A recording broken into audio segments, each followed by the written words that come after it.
Yeah, I'm gonna have to do my dailies and stuff after.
To bring you a special report.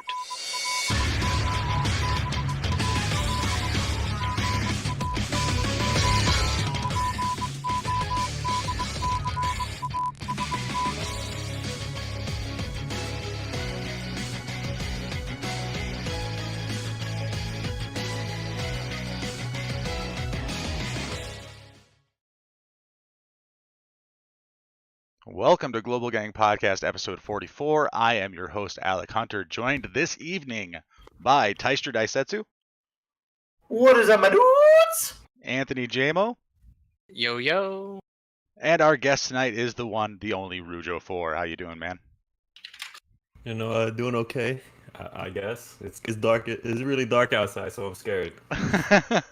Yeah, it's a little bit of a time shift for us. So if you guys are on Twitch and YouTube, thank you for joining us at the abnormal time that we are streaming this evening. Let's start things off by having everything open like it should be, because I was so prepared for this. There we go. You're unprepared? You're unprepared. JMo's like, I haven't even opened the show notes yet. No, I actually haven't. That's the insane part. How'd you know? No. The title's wrong on YouTube? Shouldn't be. Anyway. YouTube giving us issues. I'll fix it later. Oh, yeah, it is, actually. Because we're on the Genshin Gang podcast. Well, whatever. I changed the title. The title's right. I swear to God. YouTube's being stupid. I'll fix it in post. Yeah, we're good. We're good. Okay. So, Rujo, you've been on the show before, so we don't have to hit you up with those hard questions. But I do want to ask if your favorite character has changed since the last time you were on the show. No, it hasn't changed. All right. You want to remind the folks at home who that is? Okay, so it is Daddy Goku, Bardock. AGL transforming. My goodness, he still is amazing. And Kid Goku. I actually recently rainbowed him, so he's oof. Right on, right on. So if you guys have not followed Rujo over on Twitch, you might want to go and get that done. Let's do a shout out on Twitch and over on Twitter. The links are in the description below for both Twitch and Twitter. So Twitter, your Twitter handle, my friend, it always causes such interesting conversations. You are at Big Dick Senpai. Yes, that is me, and that is me right there. That is you right there. That is our boy. Yes. So anyway, hit up at Big Dick Senpai for the at alone, if nothing else, because everybody always asks. Like, we went live with the show tonight, and the first response was somebody going, "What's up with that at?" Well, you see, it's time to gather around the campfire. It's a long story, a tale's tale, one might say. Oh. No, it's not that long. It's just a funny name that I thought of. Right. I like Tuxedo Nerd. That's cool. Yeah. So anyway, guys, let's jump in. We'll talk about, of course, the charity for Rev, direct relief. This is going to be I don't have my dates in front of me, but I believe it's the 18th to the 24th of December. There's going to be a large team of streamers, streaming obviously, for Direct Relief. Now, Direct Relief is an organization that helps with COVID relief along with many other things. They've been around forever. They're highly rated by a bunch of different charity organizations. They've been winning awards every year since like 2004. It's crazy. They're a good charity. 100% of what you donate will go to what it's supposed to go to. So as you can see, they're already up to $10 of their $5,000 goal. Again, if you are on YouTube, link is in the description below. Over here on Twitch, we will give you that link right there in chat. Let's talk about a banner. We haven't done a good banner breakdown in a while, and in this episode we're going to do several. Right. So Banner. Oh. let me jump right in here. We're going to talk about the brand new crossover summon Super Dragon Ball Heroes banner. As you can see, this has been going on global since 2017. Every year. Every year. All the Every years. year. This year is the All 10th the anniversary of Super Dragon Ball Heroes, so they decided to go all out and make this a joint celebration between Global and JP. We did discuss these units in depth already. You guys can see the super units. We have a highlight up on the YouTube channel as well as our extreme unit video.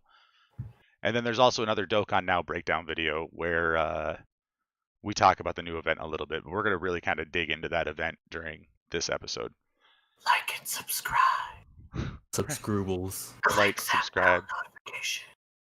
You're just such a beautiful shameless plugger. I love it. Sign away your firstborn child. Whatever it is to make the algorithm happy, right? So this is the one time where I would say it doesn't matter that it's a blue coin banner. Go in. Like, even if you're free to play, go in. That's like my feeling. JMO obviously feels differently.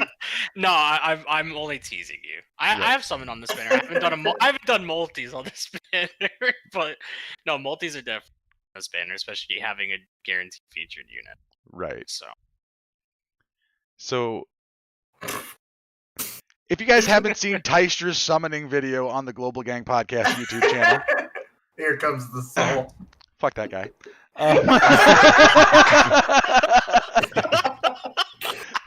So Listen. no spoilers, but dude, seriously, do you know how painful that was to watch when I was 11 multis deep and didn't even have one copy of that unit?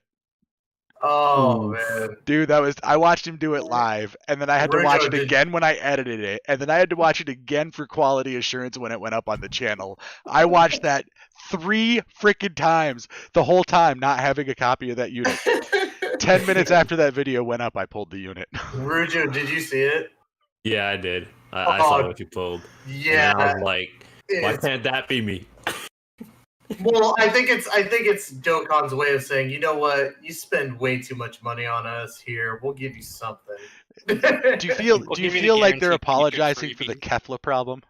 I feel like they're apologizing for Bardock, Kefla, Gohan, freaking anniversary after anniversary, future Gohan, Piccolo banner. So I think they finally were like, you know what, give this guy a goddamn bone. Right. I'm glad we're getting this kicked off with a laugh because we're gonna get into one of those Alec rants here in a minute. So. Oh no. But before we do that, man. Foreshadowing. Like seriously, Rujo, value statement on this banner as far as, I mean, ignore the fact that it's a blue coin banner, like just for the value of the featured units on the banner. What do you think about your stones? I mean, have you gone in? Yes, I have. I went, I think, 3 multis in, I believe. And I'd say, yes, summon, because you get the guaranteed feature in your guaranteed slot. So you're gonna get one of those units. And then, you know, who doesn't love monkey? So, you know, Yeah. there's a whole bunch of monkeys over there. Especially the fused one. Yeah, the fused one. Yeah, it's a nice monkey. It's good monkeys. Monkey. So Tystra, the the unit in question, I guess we're gonna have to like stop calling it the unit in question. It's SS4 Vegito. Big salt.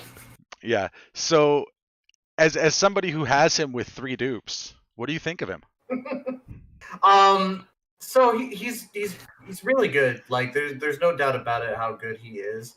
I was actually checking out his stats a little bit because I haven't played too much Dokkan since I did those summons. I know I'm such a good content creator.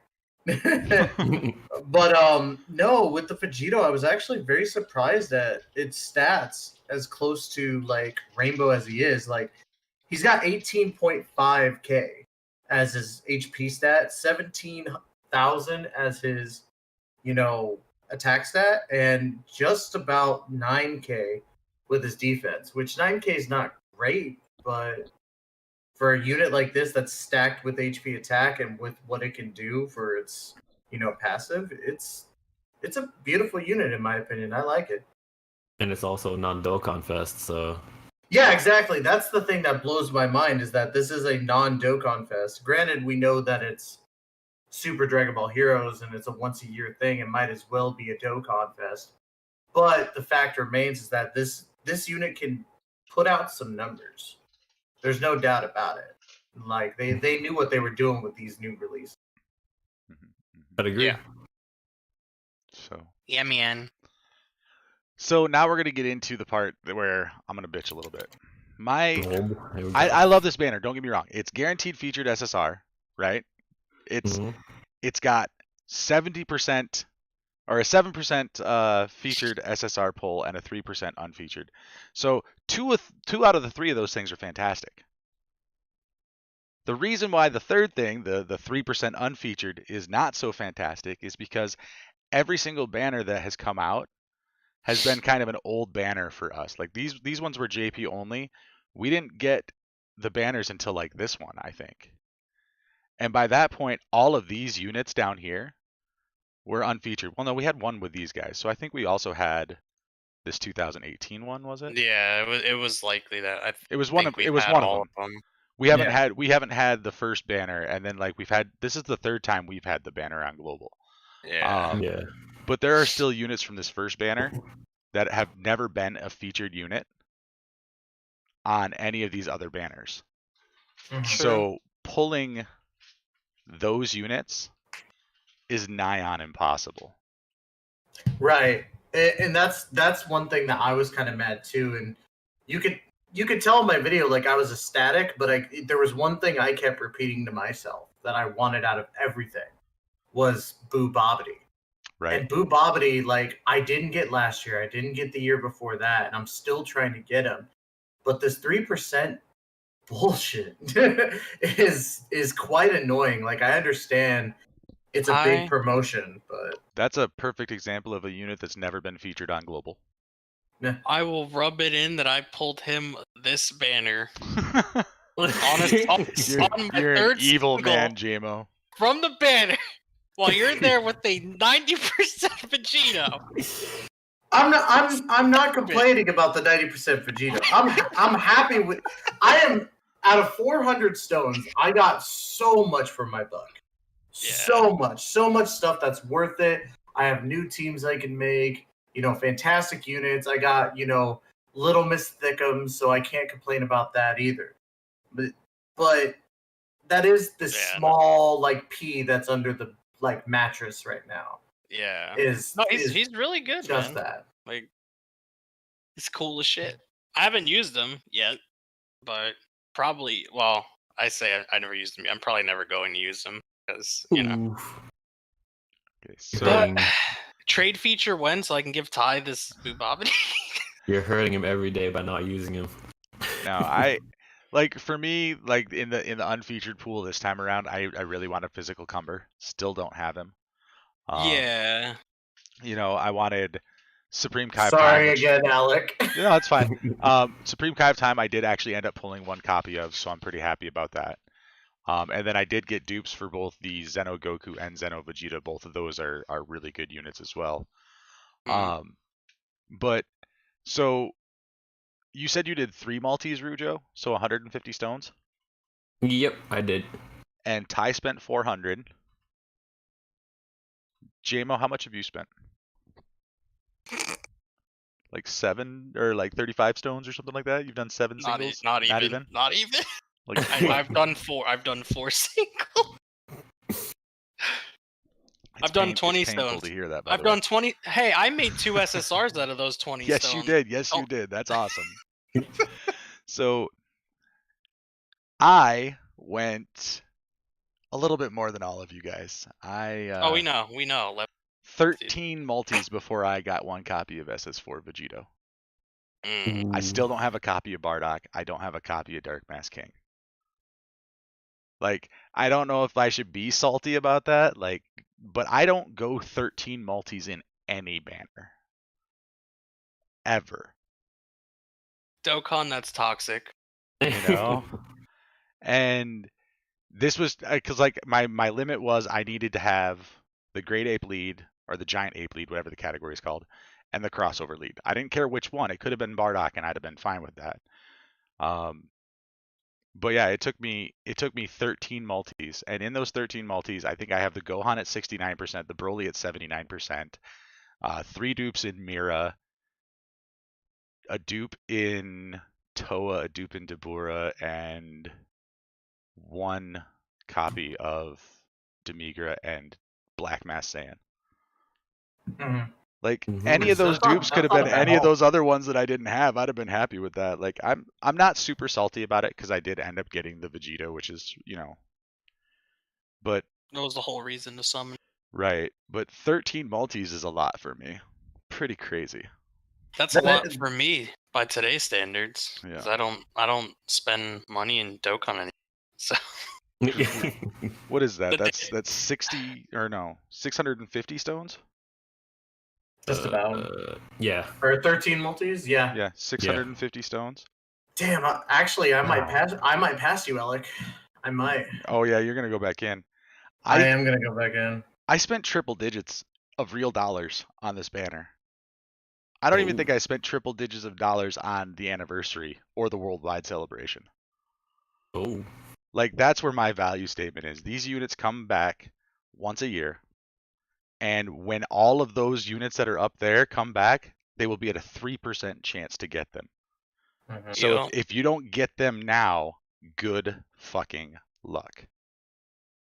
It is a grind and a half. I was lucky last year to pull all the featured units, and that's why I want to go back in. Is just so that way I can get the Bardock and the Gohan. Like, that's really all I want left, except for the Boobabity. Yeah. So Like, I general. think I went. Oh, go ahead. I said last year when the Heroes banner came around, I think I only did 2 multis and I only pulled I think it was Great Saiyaman 3. And then I was like, dang, I really should have pulled more because I wanted those Xeno Gokus and Vegetas and that golden cooler so badly. So Jinro put out a video a few days ago about what he called the biggest problem with this banner. And his biggest problem with this banner is that there's no farmable super attack for any of these units. My biggest problem with this banner is that if you don't whale out the first time a unit comes around, you're likely never going to see it. Yep. Like, Yep. a 3% chance of this pool, and this pool gets bigger every year. There were no unfeatured there were unfeatured units. I guess this Boobabity's never actually been a featured unit. But yeah, so down in here, like, all those units drop down. This pool Yeah. gets bigger every year, and that 3% never changes. yeah, What I would like to see them do is keep the guaranteed featured SSR, and then just change it to 5%, 5%.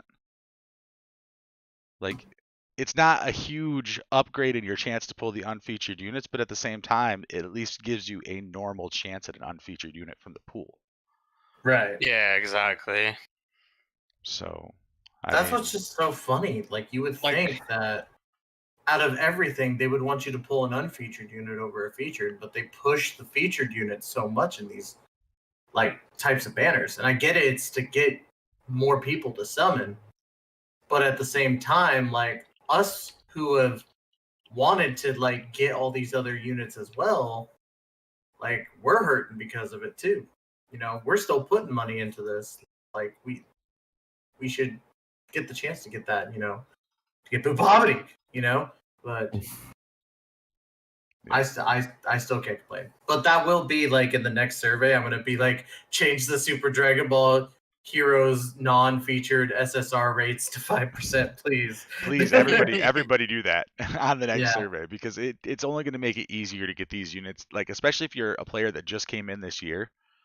Like, luckily I started my account, you know, during the 4 years, so I was able to jump in on previous banners that have come in. I think I've hit all 3 of the banners that have come in. But like if somebody was to have just started like during the 5th year and they're just hitting this banner for the first time, yeah, these units up here are phenomenal. They are. Like the units at the top, the featured characters, they're phenomenal. But there are some really solid units, great support units down here in the unfeatured units pool. Oh yeah. Darkness Toa, Supreme Kai of Time, the Zeno Goku, Zeno Vegeta, they're all like super phenomenal support units. You know? And not to mention these 3 fusion units, the Gotenks, Vajanks, and Gohanks, or whatever. Yeah. They're all really good for what they do as well. So, but yeah, I'm outside of the Goten, the tech that turns into Super Saiyan 3 Gotenks, or whatever. This one. Yeah. I don't think there's a unit in here that's really kind of like bad. Wow, what the heck just happened there? There we go. Okay. I don't think there's really a unit in the list that's bad, and I wouldn't even say that the Gotenks is bad. It's just he lacks defense. Yeah. Oh yeah. I think that back when this first came out, I actually wailed on this banner. Not wailed, but like I actually took the time to invest in it because I think what was it? I think it was like it might have been the 2018 one or whatever. I think it had it's whatever which one had featured with Trunks and Gohan, the 2 Super Saiyan 3s. There should be one where they were featured, I believe. Yeah, I think, or maybe they were never featured. I don't know. Was it 2017's? It might. They were featured on that, but we didn't get the first Heroes banner. So there's this one. I wailed on this one when it came out, the 2017 one. I ended up getting. I don't remember. Did we not?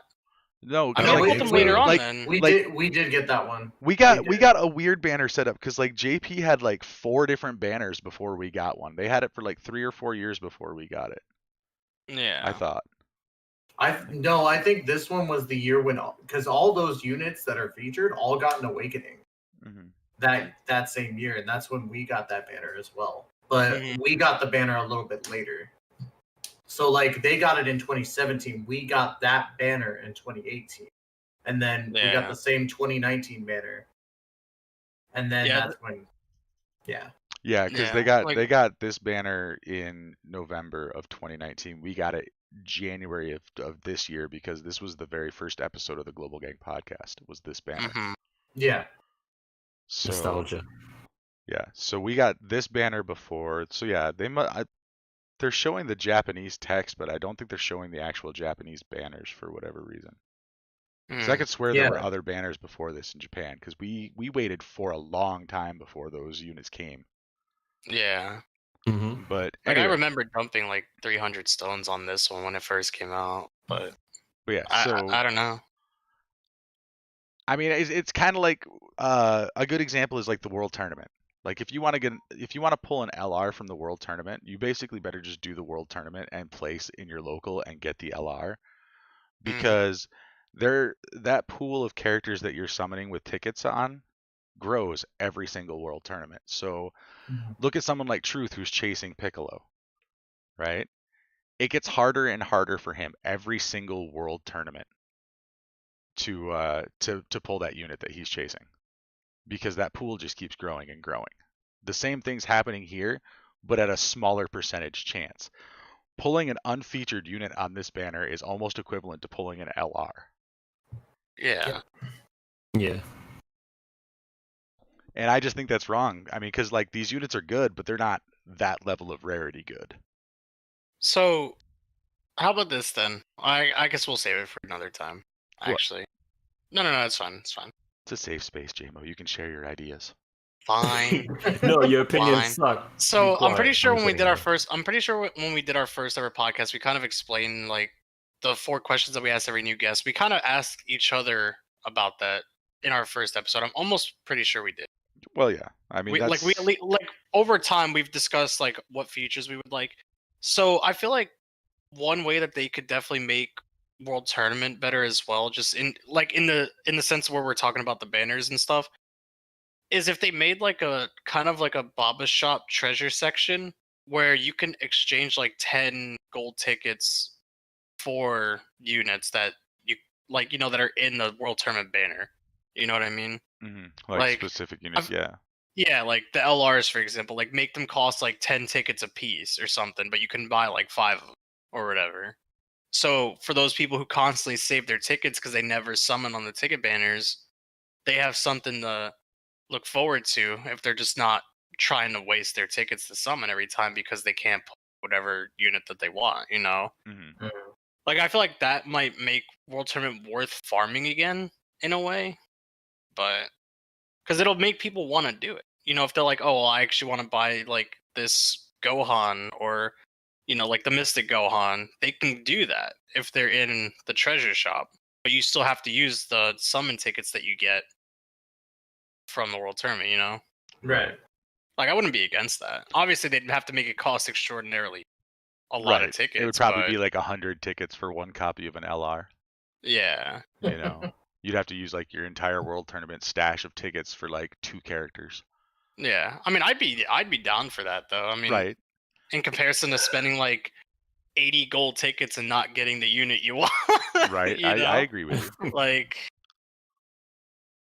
But so along with this banner, we got 2 new categories on global. The first is Giant 8 Power, which was introduced on JP with the SS4 Gogeta.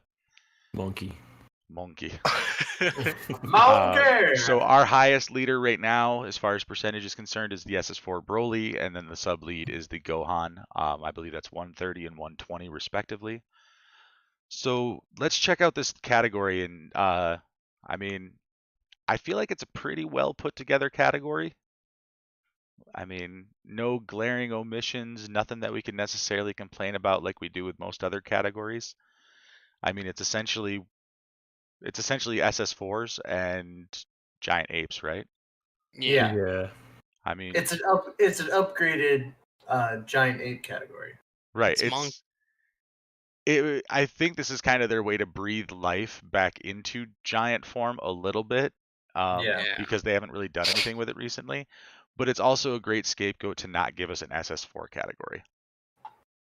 Yeah. Yes, I'd say so. It actually opens up the pool a lot more. Instead of just saying SS4, you say grade 8. Yeah. So again, the SS4 Gogeta as the leader is the best leader, but he's not available on global right now. He should be coming within the next few months. But But we yeah. do have Broly. Yeah, you do have Broly, you have Gohan as options.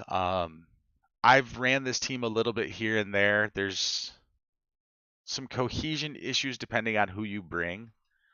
There's also the fact that I don't have a full SS4 team, and that kind of irritates the crap out of me just from an aesthetics perspective.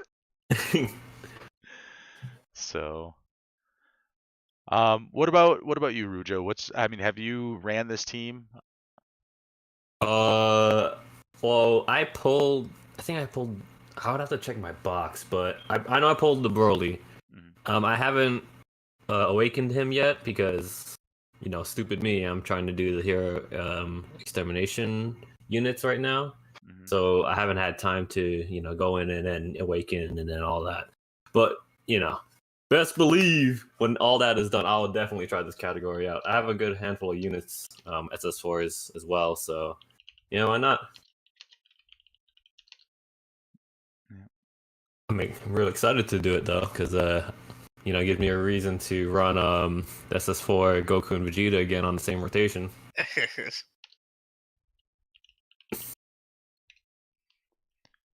And then JMO, I know that you haven't really summoned on the banner, but what are your thoughts on the category itself?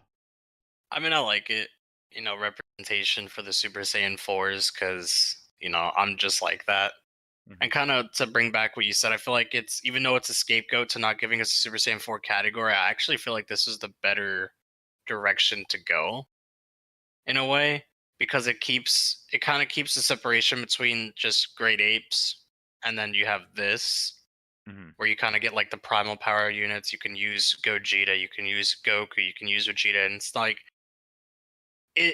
this is like that category. Like, even though it's telling you like it's giant apes as well in a sense, it's not Bardock, because at the moment we only have like really a complete team, unless you want to do like Raditz, Turles, Goku, like the Kid Gokus and things like that. Most people are always just going to run Bardock, like the whole squad.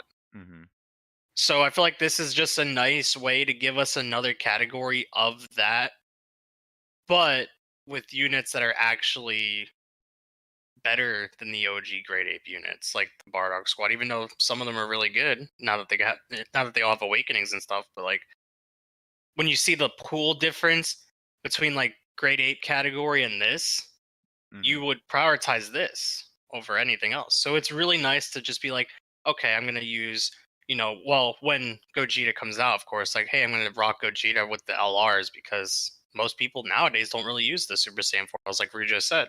So it's nice to just be able to use them again, use other units that are in the pool. Like if you want to bring even out the, the old OG Super Saiyan 4s, like the Gogeta, the Vegito, or the Vegeta and Goku, like you can do that now, while having the new Super Saiyan 4s from this from this Heroes banner. So I like it overall. That's not bad. Tystra.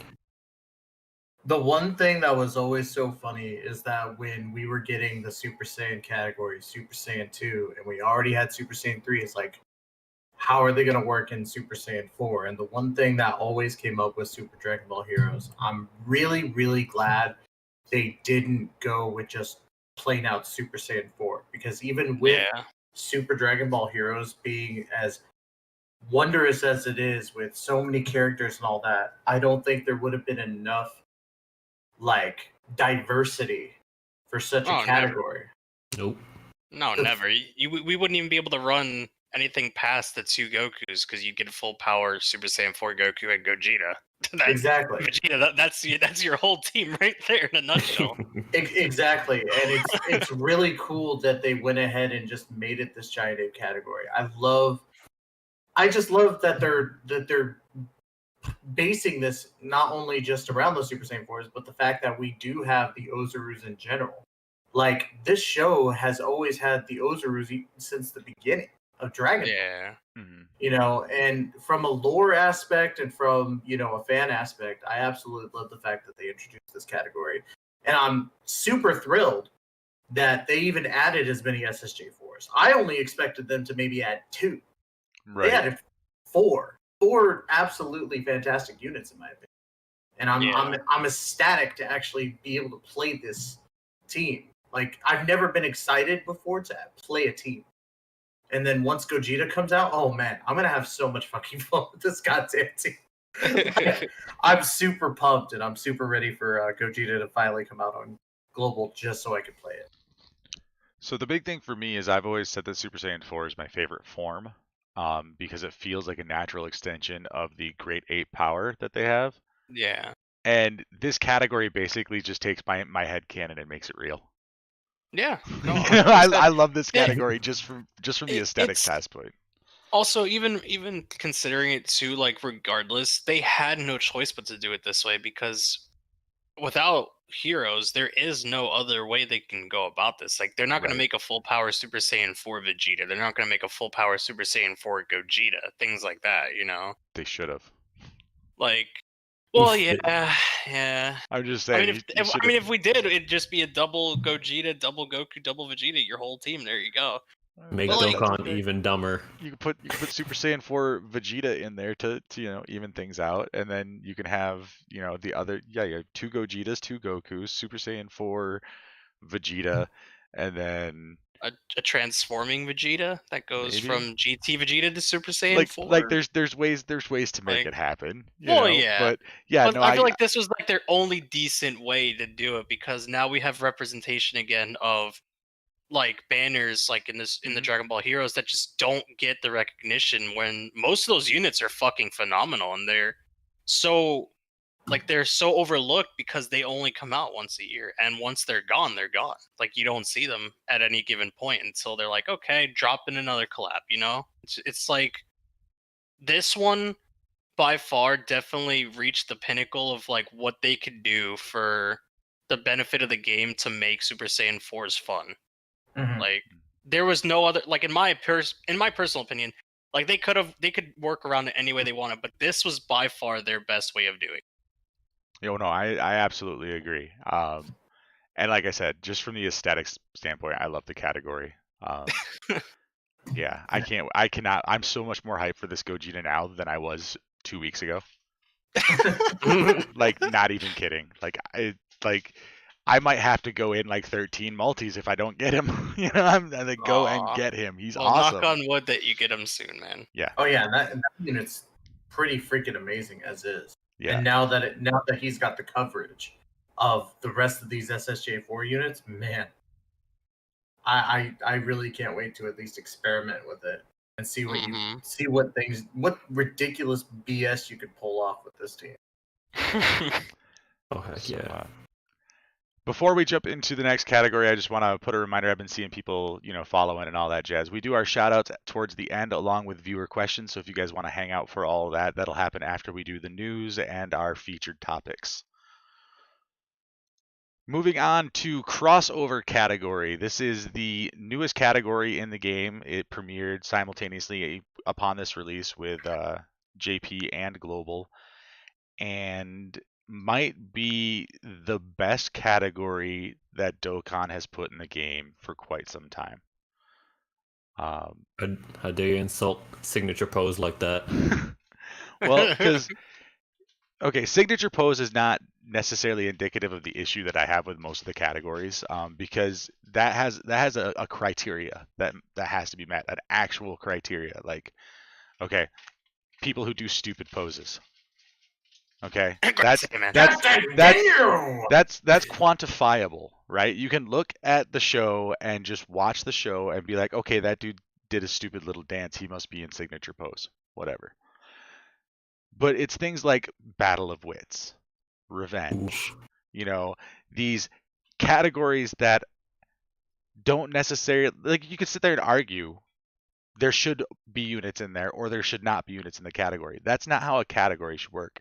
A category should be clear and defined with no real argument to it. Crossover is a perfect example of that. It consists of characters that are not from the canon timeline of any of the 4 franchise shows. Not saying that GT is canon to that timeline, just saying that it is one of the 4 franchise shows. Basically, characters that came from video games, from Heroes. Xenoverse is in there. Who else is in here? Of course, all the Arale stuff, because that's a crossover. Because crossover, what is that? Dr. Slump. Mm-hmm. Oh, and the fighters stuff too. Mm-hmm. Yeah. All the fighters. Fighters was another one. I mean, there's really no way you could look at this and be like they missed anybody, or that certain characters shouldn't be in here. Also happy to see all the Bardocks in there as well. Right. That was. I'm a Bardock stan, dude. So I mean, that was the one where I felt it was Bardock, kind of a standout, but I sort of understand it. Yeah. No, to me it makes 100% sense. Like, the Super Saiyan Bardock never was canon. It shows up in a special episode that has nothing to do with the series. Right. So it's like, it makes the perfect sense. And AGL Bardock being from that episode of Bardock gives him that spot, rightfully so, in this category. And I just think, again, it's like that thing where this category isn't slipping up to give everyone that representation in the pool of units that you can use. So seeing like, hey, if I wanted to just be stupid, like not make a special pose or anything, but like if I wanted to be stupid just for the sake of it, be like, hey, you know what I'm gonna do? I'm gonna run the world tournament in Bardock for no reason. Just build a random ass ununique team to some, but a unique team to me. I can use units like that, you know? Mm-hmm. Because like for those who don't summon on this banner, you might have some of these other ones that you may or may not have gotten. And you have the sub lead free to play that you can farm right now. Oh yeah. So it's like you have the leader in a sense to get that category, and then you have just a mix and match of what you feel like you want to do with your team for those who haven't played on heavily on this banner. You know, that's an option for those free to plays. Yeah, and that is actually a great point, is that even at 50%, you're going to find enough of these Super Saiyan 4 Vegetos that even having this character as your leader, at least for the time being, you'll find enough, you know, to scratch the itch of trying the category. A month from now, you're not going to see Super Saiyan 4 Vegeto anywhere. Yeah, I mean, I'm currently just sitting in Dokkan right now trying to do an event, and I just rolled around 3 rainbowed in a row. So I'm like, Yeah. there are some people who really took the dedication to summoning on this banner. Oh yeah. Mm-hmm. I would not fault them for it. No, But not at all. With that free to play leader of Salsa at, like, I think it was 50% for stats, combined with the 170 across the board from that SS4 Vegeto, you're still able to run a team that does decently. Of course, it's not as good as it can be. It's missing 120% bonus to stats. Yeah. But it's something that you can run through a lot of events just to get a feel for the category and whether or not you enjoy the category itself. Mm-hmm. So I could just say the category's trash because I don't have AGL Bardock. I'm not going to say that. The category is trash because I don't have Vegeto. Case in point. There you go. I don't have Bardock and it hurts a little bit, but I'm not going to go back into this banner. I'm already too deep. So yeah. But all in all, we're all pretty satisfied. I feel like the community is pretty satisfied with this category as well. Like, I haven't seen anybody really complain at all. Shocker. Yeah, me neither. You say that, but that's kind of what I was getting at. Like, there's always something to complain about. I love this community. I really do. Y'all are really creative with your complaints. Oh yeah. They have to jump through the hoops to make a complaint. I'm like, oh my gosh, guys, what is going on here? So speaking of that salsa, however you pronounce it, because I don't watch Heroes. His is salsa. Salsa. Okay. Salsa. Salsa. I need some chip with that salsa. Right. Man, now I want Mexican food. Anyway, Super Dragon Ball Heroes Dark Empire Saga is a 2-stage story event. So you get 4 Dragon Stones upon completion. You got some missions here that give you 2 more Dragon Stones. And then you can farm up Salsa and all of these awesome medals that you need. You need a total of 140 medals for every character that currently awakens from this stage, which is basically the entire extreme side of the banner. Oh yeah. Which I'm not going to do because.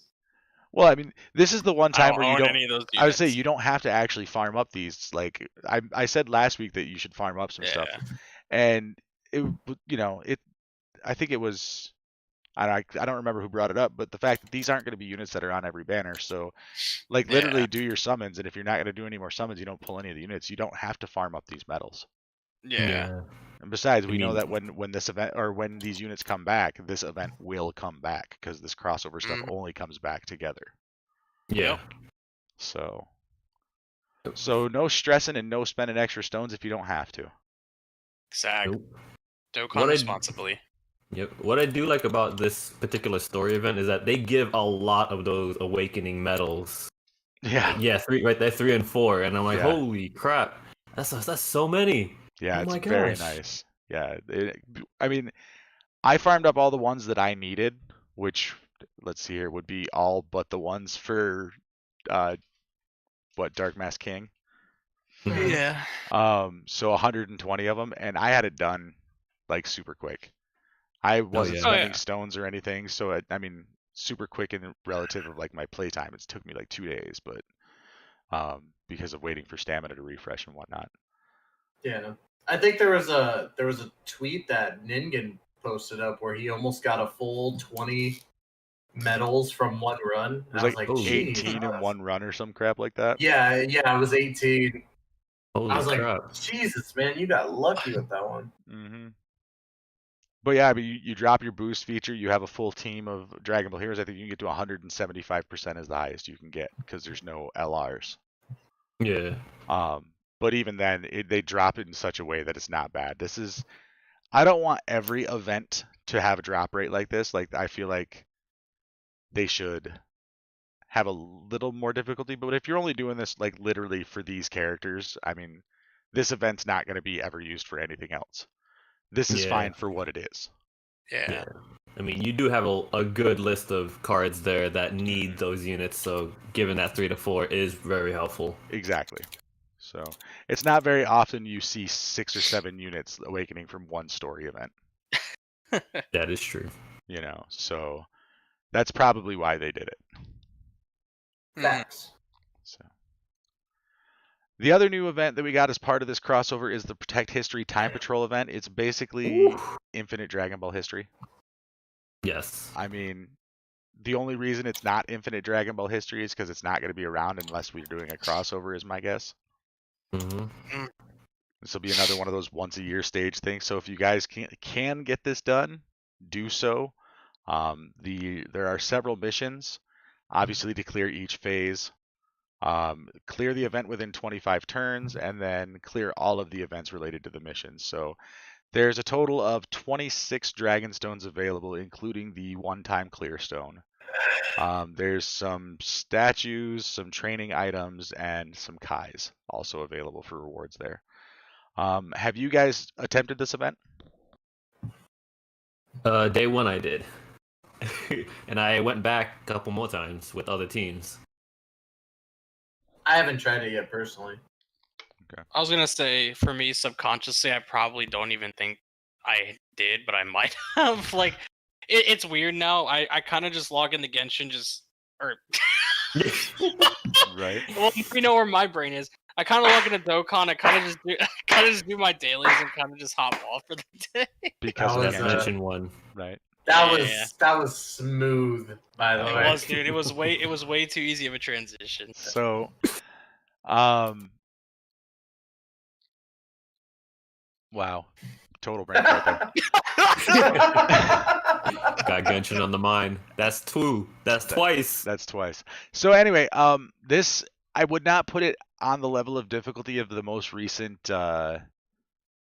Infinite Dragon Ball history, but I would put it maybe around stage 3 or 4 difficulty. I mean, it's not super hard. It's not gonna be super hard because it's a crossover thing. You know, it's a worldwide celebration thing. They want people who are new to the game to be able to have some kind of chance. I mean, if you're brand new to the game right now, you have no chance. Oh yeah. Like, No, none whatsoever. Don't kid yourself. like Opie of Time is gonna destroy you. In her child form. Oh my she God. can destroy me at any time. Oh, Ty. Oh, So anyway, there's not really a whole lot that's different. Like if you've been able to clear Infinite Dragon Ball histories, if you're familiar with Legendary Goku, you're basically familiar with the whole plot line of what you're going to be doing here, the concept of what you're going to be doing here. Obviously, bring stackers. If you can bring stackers, it makes it so much easier. And then characters who lower attack are really only useful in the first like 2 phases. So it's kind of not even worth bringing those units. Mm-hmm. But yeah, I mean, just use your same basic strategy as you use for any Super Dragon Ball or Infinite Dragon Ball history or Legendary Goku type of run. And I think you guys are going to do fine. It's not incredibly difficult. Yeah. Yeah. I mean, the categories the teams I brought to this was Final Trump Card, movie heroes, and Hybrid Saiyans. So, you know. Very nice. Yeah, I'm gonna try to do this one free to play with my Android Cell Saga team. Maybe I'll do that on stream in the next couple of days. But as far as just going through with just a team just to beat it in the 25 turns, Kamehameha tore through this thing like it was paper. Oh yeah, like So much like that category does every time. Yeah, I mean, I can't imagine. I mean, I might just for shits and giggles go and take the Majin Power Absorption team through here, see what I can do. Oh yeah, Nice. Just for fun. Yeah, I I think I got with Final Trump Card. I got through this event like 21 turns maybe. Nice.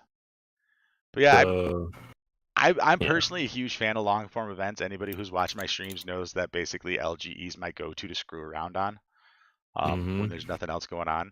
So keep giving me more of these. You know, just give me ones that aren't going to disappear for a year. Facts. Sad face. All right, this is not part of the crossover campaign itself. This was something JP got back in June. These Of are. course they did. Kidding. This is the Global stage where you Shaft. can get these tickets. The tickets are used to purchase skill orbs for the free-to-play Bardock squad. Let's see Hell here. yeah. If we scroll Hell down yeah. here, so like you can get bronze capsules of level 1 to 2, and then you can get. I hate how they reorganized this site. Silver capsules of level 1 to 4 for all the different things for each character. And then gold, I believe, can go up to 3 or 5. 3. And you can get the combined ones, I think. No. Where is it? There it is. Nope, gold goes only up to 4. But either way, I mean, these are ones that you're not going to have to use limited resources on as far as like, the stuff you get from chain battle. You're able to farm this stage as many times as you want. And if you do 30 times, I believe the mission is, you'll get another copy of the Team Bardock. Yeah. So, Woo! have you guys gone through and done your 30 runs yet? Not yet. My plan Me is to play do that. Dokkan? You play Dokkan? What? No, I'm teasing. No, I've ran this like I want to say 15 times so far. Yeah. Really, what it is that the ticket drop for opening the chests have just been really lackluster. Like I don't think I've pulled like a single decent level 3 or 4 for silver or gold. I pulled like 5 or 6 different ones So- for each of the other characters, but other than that, I've just been completely focusing on Shugesh, trying to fill him up with additionals. Yeah. That's all I care about. It's like, because I still haven't mono physical legendary Goku yet, so Shugesh might be the key with all that additional power. Yeah. True. So, I mean, I've completed it once, but just to get the Dragonstone. But I'm definitely gonna go back, and do multiple of these whenever I have the opportunity to. Because yeah. free to play, represent. Thank you. right? I mean, this is a great thing for the Team Bardock, because they're actually really, really good. And then this actually is like the exclamation point on the end for that. well, this is we're going to throw you the bone and give the whole team a little more power because we won't let you rainbow the leader crap. Oh, I'm so upset about that. I'm only a little salty about that, can you tell? It irritates me to no end that I have a free-to-play LR that's not rainbowed. Aw. Anyway, yeah, the event's really easy. I mean, it's just like the Whis thing. There's probably no chance you can fail it. So go in, do it, get it done.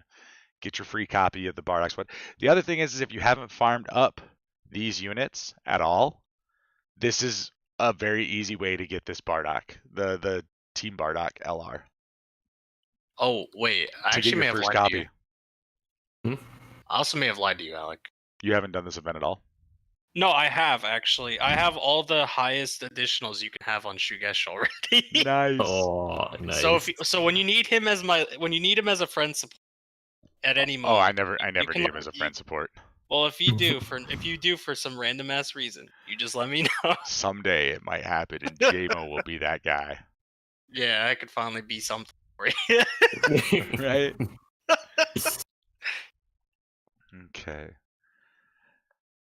This just released, yesterday? The Majin Buu, Fat Buu physical EZA, I think yesterday or the day before.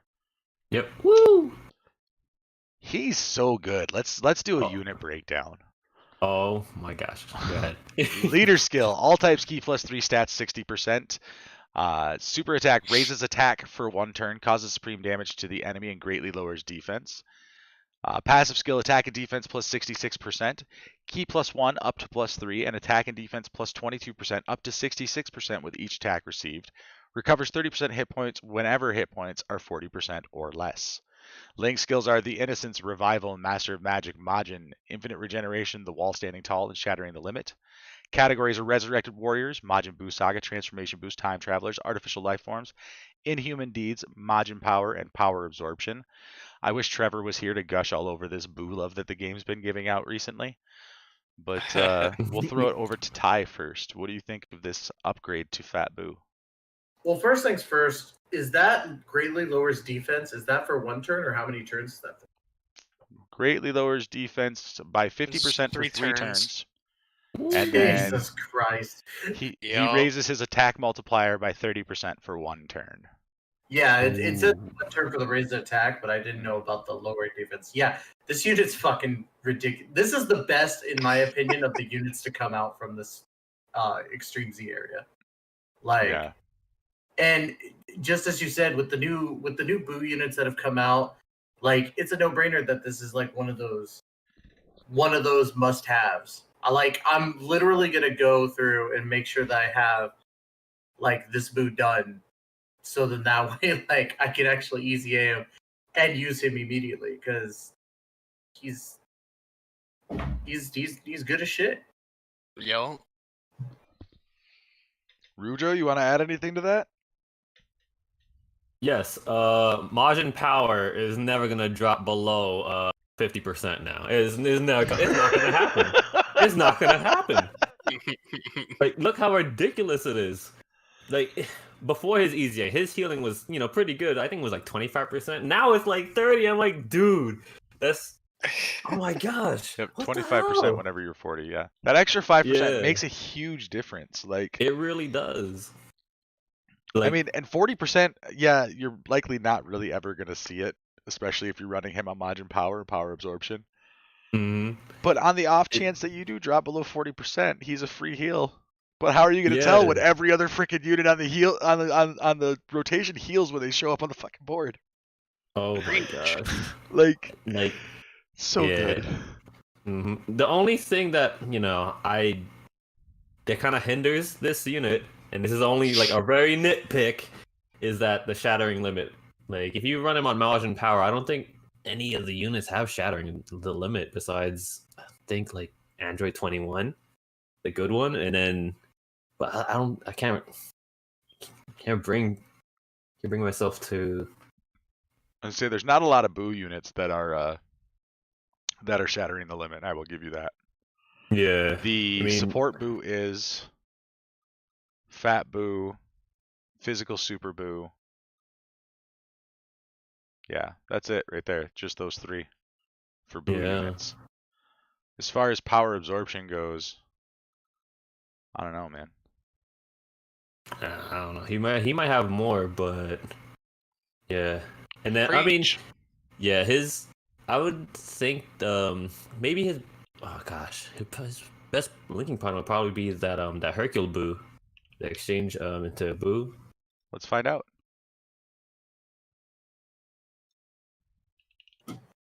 And that Buu's still ridiculously good. Oh yeah. There is him. Where's his? There it is. You reading your chat? Here we go. So his best linking partner is an agility Fat Buu that shares 7 links. Yeah.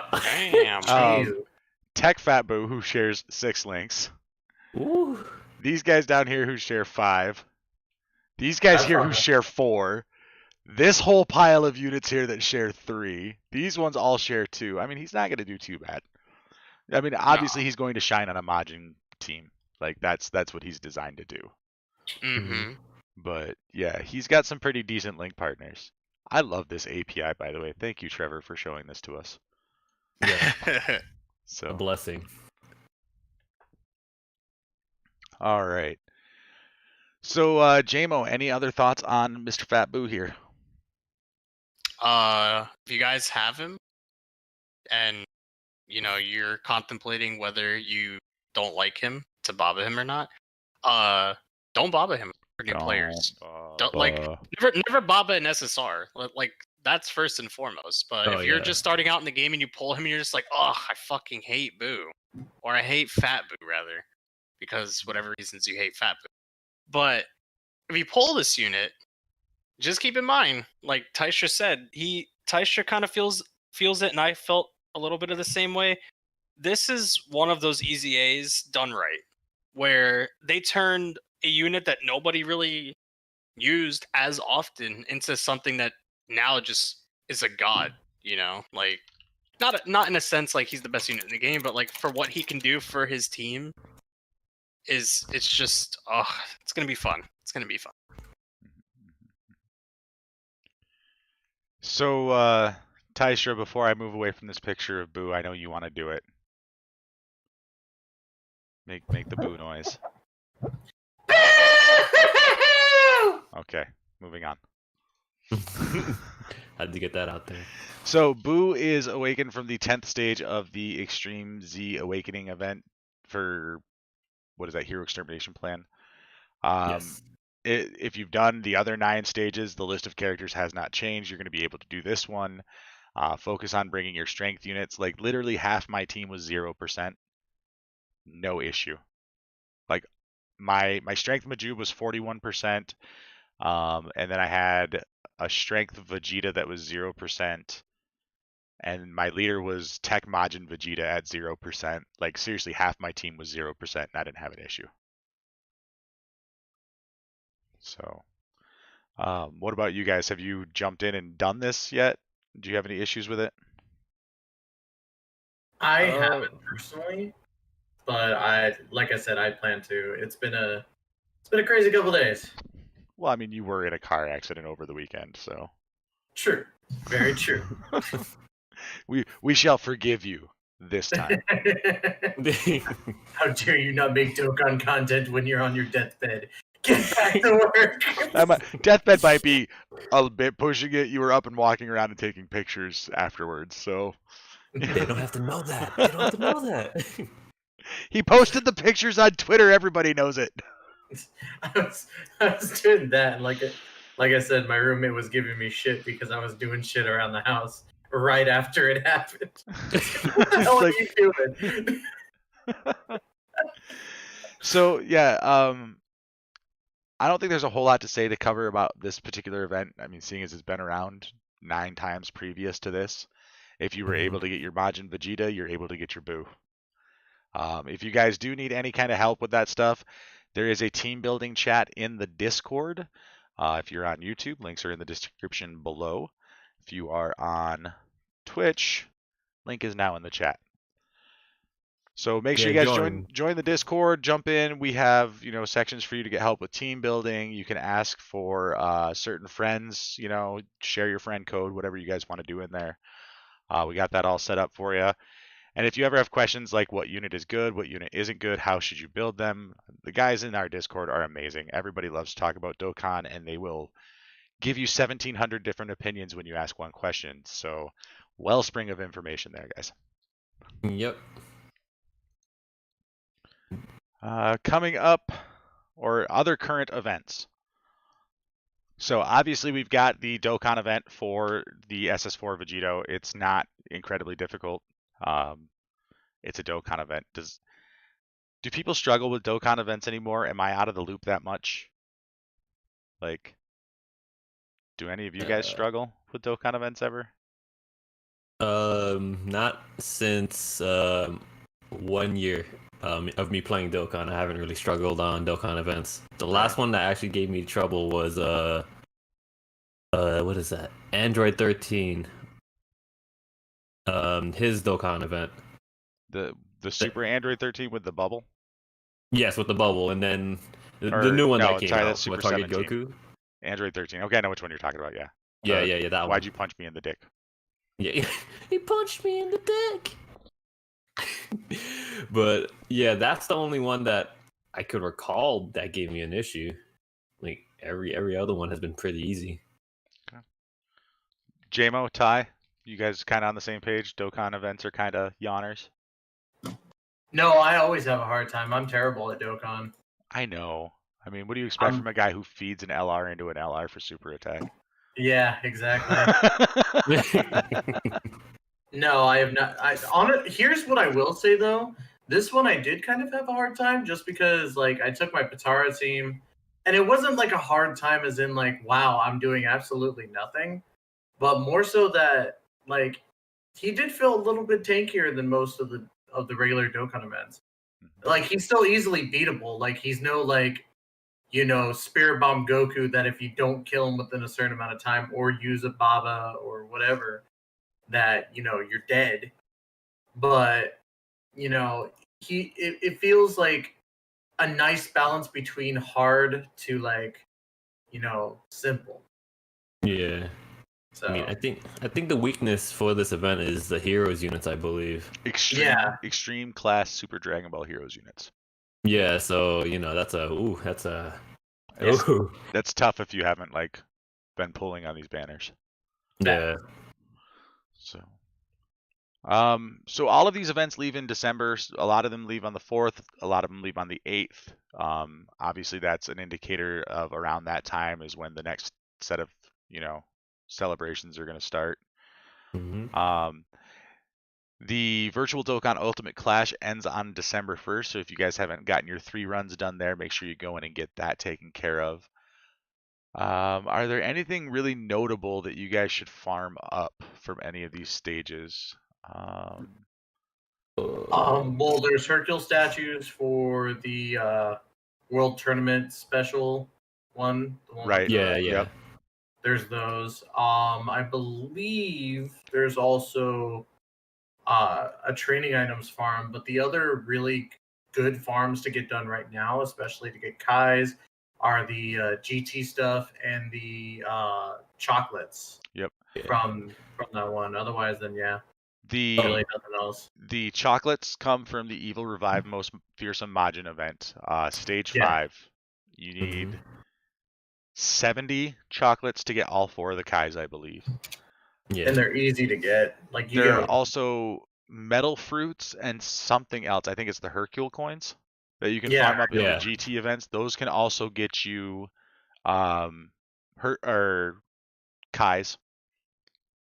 So for free super attack up, you can farm up those. Mm-hmm.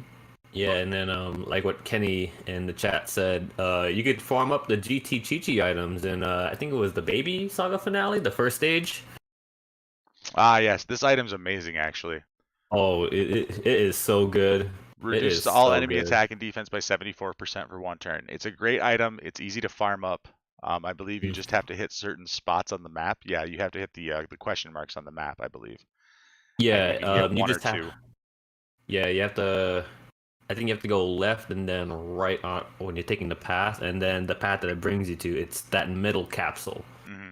So I think it's 3 you have to hit every time, like right after they transfer you to, right after you answer the question right, you have to hit 3, and then you get the item. So you know. So then this also has the Hercule Bad Shop stuff. So yeah, you need, you know, what is that? 22,000 Hercule coins to buy up the 2 Kais that are available. And then what's one with the metal fruit? Metal fruit. I keep thinking about when you say metal fruit, I keep thinking of when Goku tried to eat it. Yep. And then another 15,000 metal fruits for the Kai from that one. Double check your guys' shop because I thought there were 2 Kais available from each of these, but apparently not. But just double check to be sure. Yep. Oh, and if you're doing Battlefield, guys, even if you cannot beat Battlefield, still try to run it so you get the memories. It's very, very important. It's something I should have told my past self to do. Okay, and then as far as banners go, going away in 5 hours is the GT Trio banner. And if I wouldn't have spent as many stones on the Heroes banner, I actually would have gone on this one because I would have really liked to get a copy of the GT Trio. But that's not how that worked for me. Make sure you get that done. Going away on December 4th are the dual Dokkan. It's hard to believe those banners are still here. Like nobody's even talking about them. No, like it just blows my mind that those banners are even still here. That like I forgot that they were still here when the Heroes stuff came out. I was like, oh my gosh. They're still here. Right? I don't. When a blue coin banner is more hype than a Dokkan Fest banner. Then a dual Dokkan Fest banner. That's Oh like, man. but yeah. So and then the heroes banners here until the 8th. So you guys have quite a bit of time still to jump in and farm up your stones if you still have free to play stones to throw at that. All right. So that covers everything currently going on in game. What's coming next? This beautiful beast. Is he really nutworthy? I mean, I'm just nutting for the fact that we actually have a full-blown EZA. Yes. Okay, I will give you that. Total rewards. This is why everybody wants your traditional EZAs. You get all of the medals, obviously. All you have to do is clear this 30 times. Get all of the medals to awaken the guy. You get 5,200 small, 4,000 medium, 360 large tech orbs, 11 tech funky kais, and 30 dragon stones. And then money after that. You just got to keep building. As far as what you're going to be using a siblings bond team. That's ideally what you want to use here is siblings bond. You can scroll down here. You don't want to use any extreme units. You basically only want to use tech and int units. Super type. Siblings bond. And you're going to walk right through this event. It happens every EZA, guys. So long as you can match siblings bond, super tech, super int, you've got this. Alec, what Easy team peasy. are you gonna run? Probably Pierce Hands. Yeah. Or the Ginyu Great Force. category. Probably Yeah. Ginyu Force for the first, like, I don't know, 20 stages. Okay. I'm gonna run World Tournament, so you know. Well, what's really funny too is that, because obviously it's int is weak to or tech is int. Fuck. Tech is weak to int. There we go. I'm gonna love the fact that I can run SSB Vegeta, the Ultimate Gohan, and the new Awakening for int Goten. Right? That's gonna be like, it's gonna be smashed through. And then if you're running tech units, like Go it's Bros. gonna. Well, yeah, go bros, but you could even run Tech 17 and Tech 18. Yeah, To be honest. those are good options as well. Yeah, I mean, granted, you could also run the EZA Beerus, but he's like, I feel like you're gonna have more of a hard time getting his key than you would with 17 and 18. I'm just trying to think. 17 and 18 are on Sibs Bond, which means you could run the EZA int 18 on this team. The That- EZA and The one who yes, infinitely you could. stacks her attack, the one she's really good if you put her on a rotation with a 17. And then you can Yes. use that tech 17 from the Tournament of Power as that 17 that she needs. Yeah, if you're using her for support, then yeah, but Mhm. extreme, that's an extreme unit. I know it's an extreme unit. I'm just saying. I just thought it was Yeah. interesting. Oh yeah, no, it's definitely interesting what you could do with it. You could even on a technicality, you could actually, instead of running 17 and 18, Mhm. I just realized this. You could actually run int Vados and tech Beerus. Ooh. Yeah, you can. So there you and go. you put That's all int for Whis you. on there too. You could. You very well Because could. this even int though Whis is not terrible. He's good support. he Yeah, sucks. he- No. He sucks. He fucking sucks. No, but yeah, like, you have a lot of options when it comes to this EZA, and Oh, a lot of people were freaking out because they're like, "Tech Broly's gonna hit hard." No, you're fine. You'll be fine. Yeah. Oh You're my gonna god! be- Just bring this Gohan. Bring this Yeah, Gohan. You're fine. You're good. This Gohan Bring can be there. Chadhan. You good. You good. He Wait, worries. which Gohan? The EZA? Oh, Tech Gohan. Oh yeah, no, yeah, just bring him if you got him. You got him. He's good. Yeah, I mean, Yeah, he'll get it done. You're fine. this is where I put Tech Gohan if I had one. So Sorry. the important thing here is, what does the EZA do to this guy? So we've got the tech or extreme tech key 3 stats 130%. Super tech key 3 stats 90% leader skill. Super tech is the gigantic Omega Extreme. It's such a video game name. It's the coolest. Shut the up. Super Big Burial 900, dude. It just reminds me of the 90s so much because it's extreme. Anyway, causes immense damage to the enemy and massively lowers defense. Let's see here. Passive skill, attack and defense plus 120% flat. That's a massive boost to this character. Oh, yeah. Attack plus 12% and defense minus 6% per key sphere obtained. That is not a typo. It is minus 6%. He has a medium chance of launching an additional super attack with 3 or more tech key spheres obtained. So that minus 6 defense is crappy, but it's better than the minus 10% that it was before his awakening. So I personally was hoping when they awakened this character they were just going to get rid of that, but they didn't, and I'm on a tangent, so let's get back to the unit. Link skill, Saiyan lineage, Berserker, prepared for battle, Super Saiyan, Nightmare, limit breaking form, fierce battle. Categories are Super Saiyan 3, Pure Saiyans, and crossover. Rujo, what you want to do with this character? Somebody's asking about hidden potential in the chat right now. What would you do with this character's hidden potential? Oh man, you just hit me a flurry with questions. I'm kidding. Well, my thing is, I'm probably just gonna run this tech Broly so I could just clear the extreme battle. Extreme tech, extreme SBR. There you go. Oh, words are hard. I know the feeling. Yeah, words are hard, especially when the extreme is right next to each other like that. Extreme. Extreme. But yeah, because I'm gonna need that extra 10%, and then since I'm gonna be able to run 2 golden Friezas, you know, having the thing is with running golden Frieza as your lead for extreme tech, extreme super battle road is that that golden Frieza doesn't output a lot of damage. Like he could tank like a beast, but he doesn't output a lot of damage unless he drops below 50%. But then again, it's like if you drop below 50%, he's gonna get hit hard. So, and then that's whenever I ran that event, I would always come into the issue where I have to rely on LR Broly just so I could do decent damage. And then, you know, having him in a floater spot, even though it's not, you know, not warranted, I'd say I would he's scary. I don't want to take. Yeah. Like he's straight up scary. I don't want to take him on Super Battle Road. Scary. He's straight up like that minus defense. I don't care if it's minus 10% or minus 6%.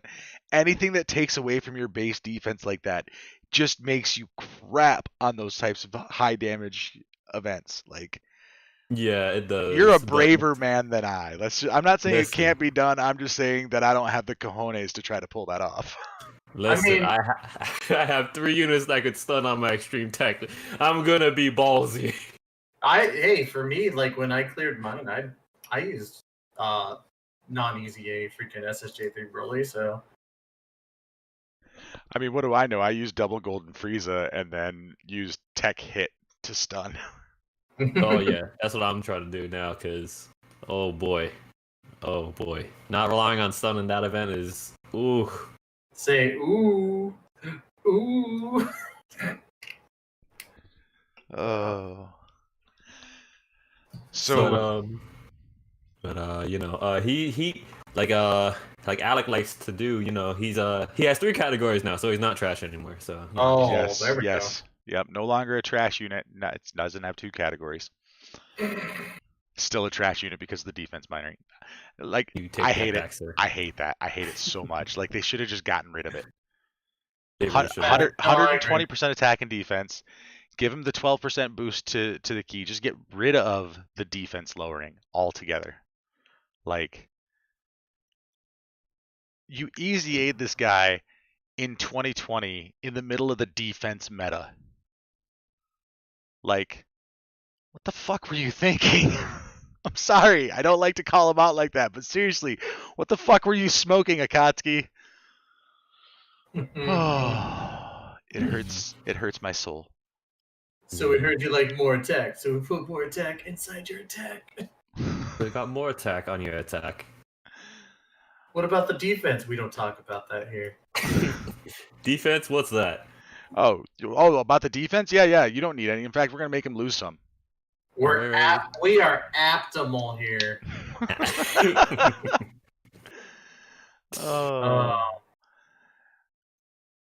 Let's see here.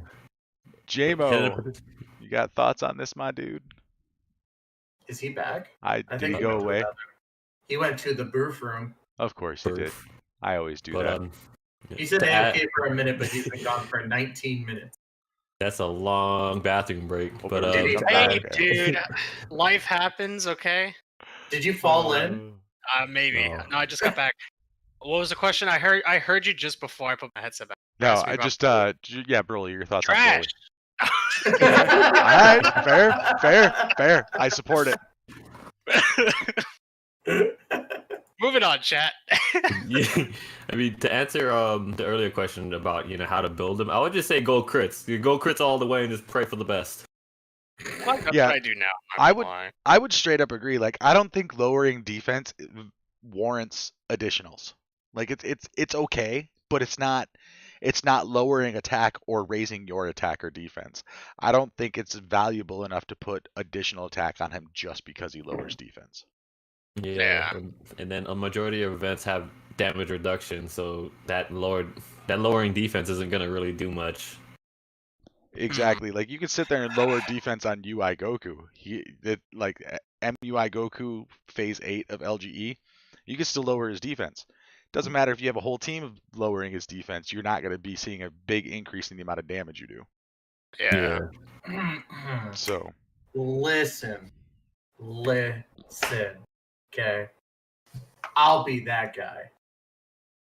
I don't give two shits if he can lower defense. The fact that this dude gets a boost in attack power, and crit's going to help. But think about it like this. You've got one opponent left in SBR. You are being ballsy. You are at the top of your game right now. You are like just about there. And your crit doesn't hit for exactly double. He survives. Then you get blasted. Then you lose your SBR. I'm gonna say this. Yes, he should have more crit, but invest in almost the same amount with additional attack. I guess it's for me. I've had a lot more luck getting the additional plus the crit by doing that when it comes to SBRs. So I would say go more crit, but just make it a little bit more even split. Boo this man. Boo this man. I'm not even going to say boo this man because I understand his thought process, but this is a character who already has a 25% chance to launch an additional super attack. Yeah. Okay, but then you get 3. I mean, that's not flawed thinking at all, but I mean, me personally, I would straight up max out his I don't think I would max. I'd probably do like 6 additional, 17 crit and 3 dodge because Alec does 3 dodge. Just go full dodge. Fuck all that noise. Full dodge. Fuck all that noise. I do not support full dodge. Full dodge, and then just use your skill. You never go full dodge, okay? Yes, never you do. Never go full dodge. What do you think my Inchenemba has right now? No, I'm kidding. I'm kidding. Listen. I'm gonna get booted off the podcast. I am too. I am too. Not at all. I did not do that for Inchenemba. I'm teasing you. I'm just saying, like, for me, like, I've had a lot more luck with additionals, and I'd rather have for a fact a second additional than a possibility of an additional. You know what I mean?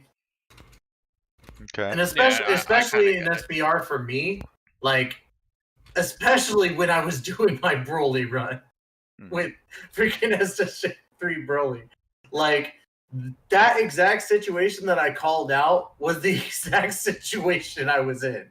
Right. I literally was like, either he crits now or he launches an additional.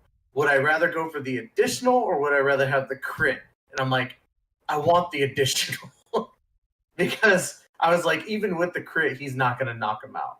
And I didn't even like think about it. I was like, hopefully he does want like the latter. and he Right. did a crit, and it had like a sliver, and I was like, "Fuck, dude, I'm done." And then I just see, ching, and I'm like, "Yes, thank you, Broly." I literally shouted. I was like, "Yes, thank you." Yeah. Broly did the thing. I mean, really, it really does kind of come down to your own personal preference. If you want to have a bit more additional for that shot at that third attack that has a 50% chance to become a super attack, hell yeah, go for it. You know? Yeah. I mean, and if you think about it, like you get your crit chance on every single attack that you take, whatever your crit percentage chance is based off your hidden potential. But Broly will get an additional attack check off of his first attack. You get 2 checks. You get the 25% chance to launch an additional super attack if you have 3 or more tech keys. And then you get whatever your hidden potential system check is. So let's say you get the one from your 25% and it goes off. Once that one goes off, you get to check your hidden potential off that attack again. So the chance that you're going to get that third attack is technically higher because you have the additional. So because you're making multiple attacks anyway. So I could definitely support the argument of going an even split between additional and crit. I still personally for me, would probably go heavier into crit. Fair enough. Yeah. But I'm just talking about saving my like booty hole from being. Oh yeah, absolutely, absolutely. Yeah, mine is 617.3 as he's currently built. You're a mad lad. Why? Go big or go home is what Are I you say. hating on me on my dodge, dude? For that, I'm about to put another level 4 dodge right on him with the skill orbs. No. Make sure it's the gold skill orb too. So we get to continue talking about EZAs. This is like the EZA episode, by the way.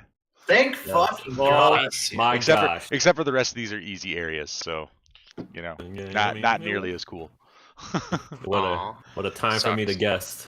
So these are actually required EZAs for the Prime Battle Goku event coming up. You need Slug for the Goku, but you need the Goku for the Frieza Prime Battle event. So these are definitely 2 units you want to get done. The limited pool of characters, actually I haven't even taken a look at this yet. I don't know, it doesn't seem too bad. What do you guys think? Oof, that's the big oof for me. It's the main reason why I finally did the human extermination of plan EZA, because I needed that Piccolo. Piccolo is gonna actually help. This Piccolo is most likely going to be most people's leads. Yeah, that's why you should. That's why if you haven't done those events and you weren't stupid like I was, clear that event, EZA him, because he's going to be a godsend. Because if you put him and Nail together, it's over. It's over. You're just going to clear the event, and that's what I'm banking on. Yeah, I mean, Piccolo, Nail, Lord Slug, other Lord Slug, if you have him. I really don't think there's going to be too much issue putting a team together that's gonna be able to take this one down. You're required to have the Kaioken Goku and the Tech Slug, the free-to-play units, on your team. Other than that, you grab that Piccolo as your lead because he's gonna cover everybody. Take this Krillin. Take Prime Battle Krillin. He's a beast. If you have Nail, he's gonna be great because there's a Piccolo on the team. I can't complain too much about this roster. What about you guys?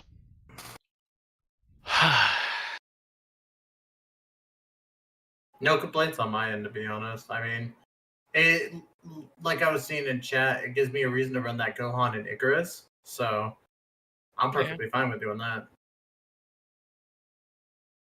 Sure. Yep.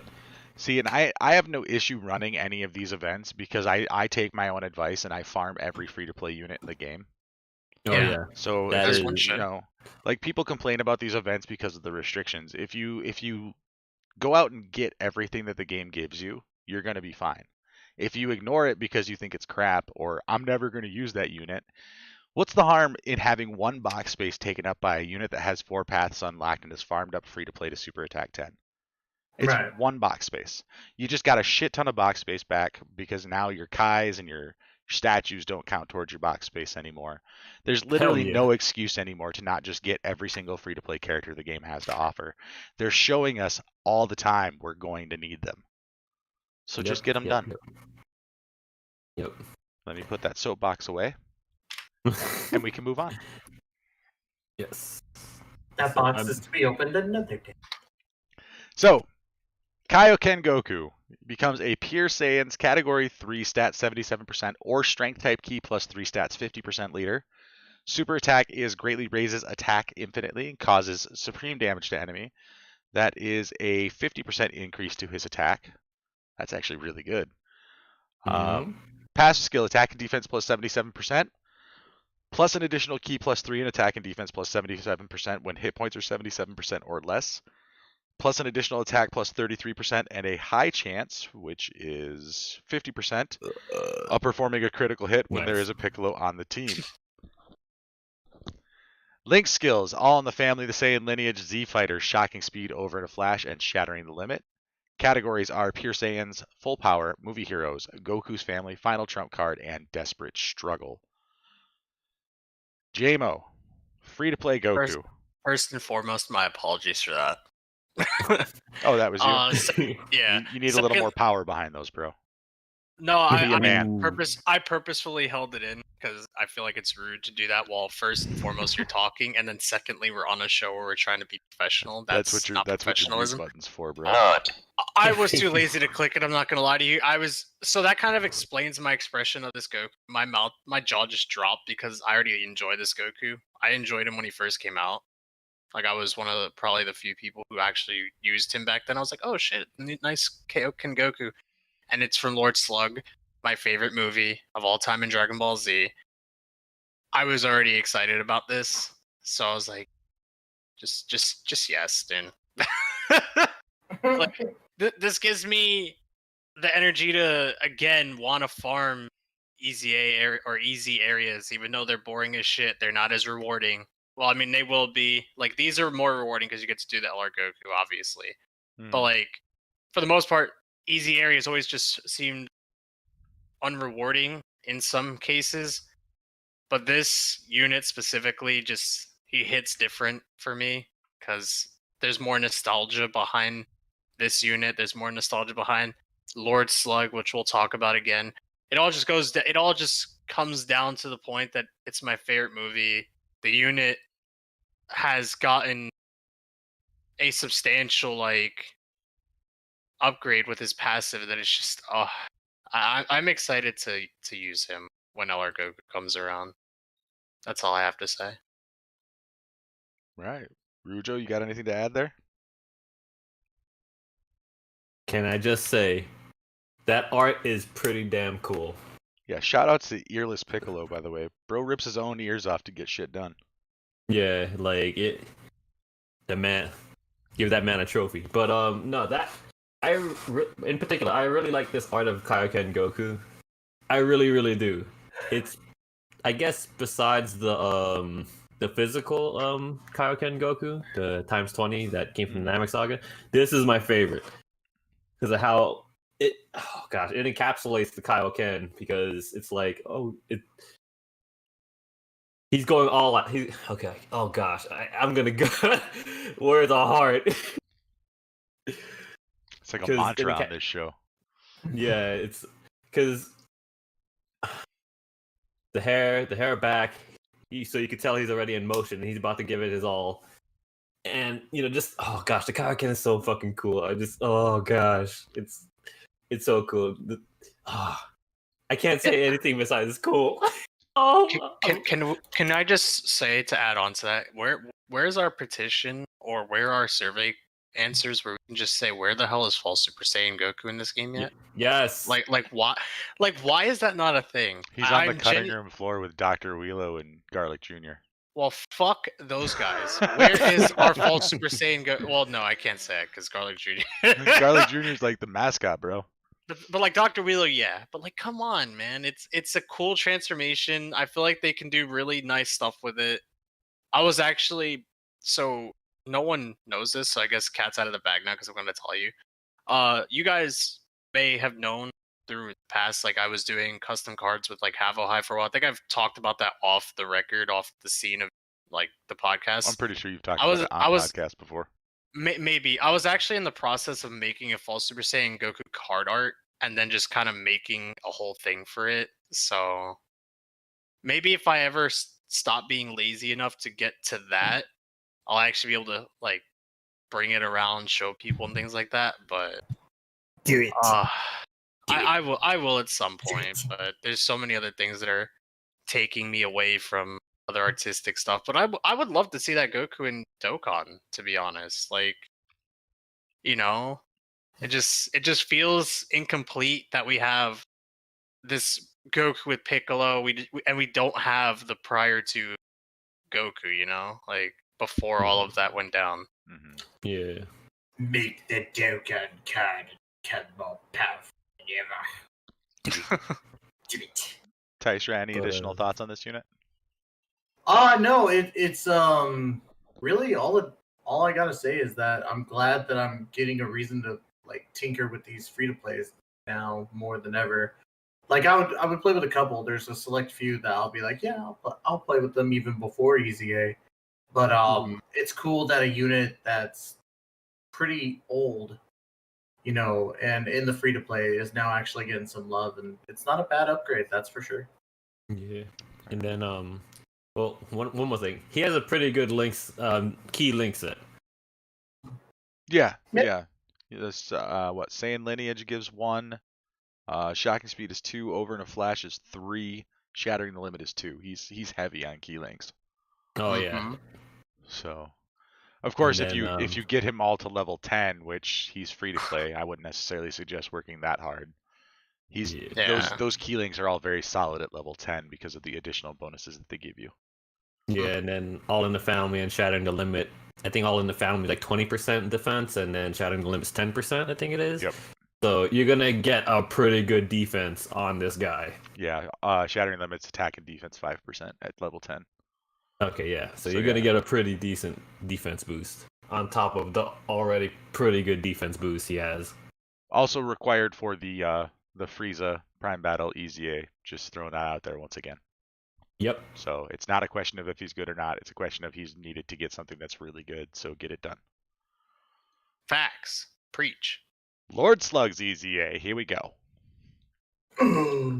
He is a Namekian category Key 3 stats 77% or Tech type Key 3 stats 50% leader. Super attack causes supreme damage, lowers enemy's defense with a medium chance of stunning the enemy. Passive skill is Key +3, attack and defense plus 100%, plus an additional attack and defense boost up to 30%. The more hit points remaining, the greater the stats boost. Plus an additional attack and defense 30% when facing 2 or more enemies. Recovers 30% hit points when hit points are 30% or less. Link skills, Namekians, Nightmare, Metamorphosis, Thirst for Conquest, Big Bad Bosses, Demonic Ways, and Shattering the Limit. Categories are Movie Bosses, Namekians, Dragon Ball Seekers, Terrifying Conquerors, and Inhuman Deeds. Tystra, you want to take it away on this guy? He a big boy. He a big boy. No.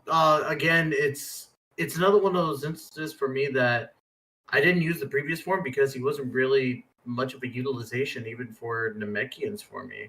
But it was one of those things to where like I think at the time I didn't have physical Lord Slug, so I was like, okay, I guess I gotta use him. And it was a bad time. And again, it's another unit that just it's so well done. I like this. You know, that's really all I can say about it. The only thing I wish is that they would stop putting the lowering defense and put something else. Right. Because it seems like we're at least to me, it seems like we're getting a lot of units that lower defense, and I'm like, there are other things these units can do. You guys know that, right? Yeah. Like, give them something else. It was nice that they added a chance for him to stun. Like, oh yeah. I feel like that's why they're just like, okay, he's gonna keep the same, percentage that he gets when he's pre-awakened or pre-EZA'd, but they still add something to him to make him feel like he's not entirely worthless, which is nice. Mm-hmm. And passive just, it tremendously at least in this case, increases compared to what it was. I wouldn't say tremendous, but like they did work with it enough to where he's not entirely destroying everything, but they made him to, again, where EZAs and things like that come into effect, they're just better than what they were. And I feel like that's one thing we can always take away from it. It's like at some point, a unit that has really bad stats now will, if they do decide to go the route, at least we'll know that they'll try to make use of it and make them better.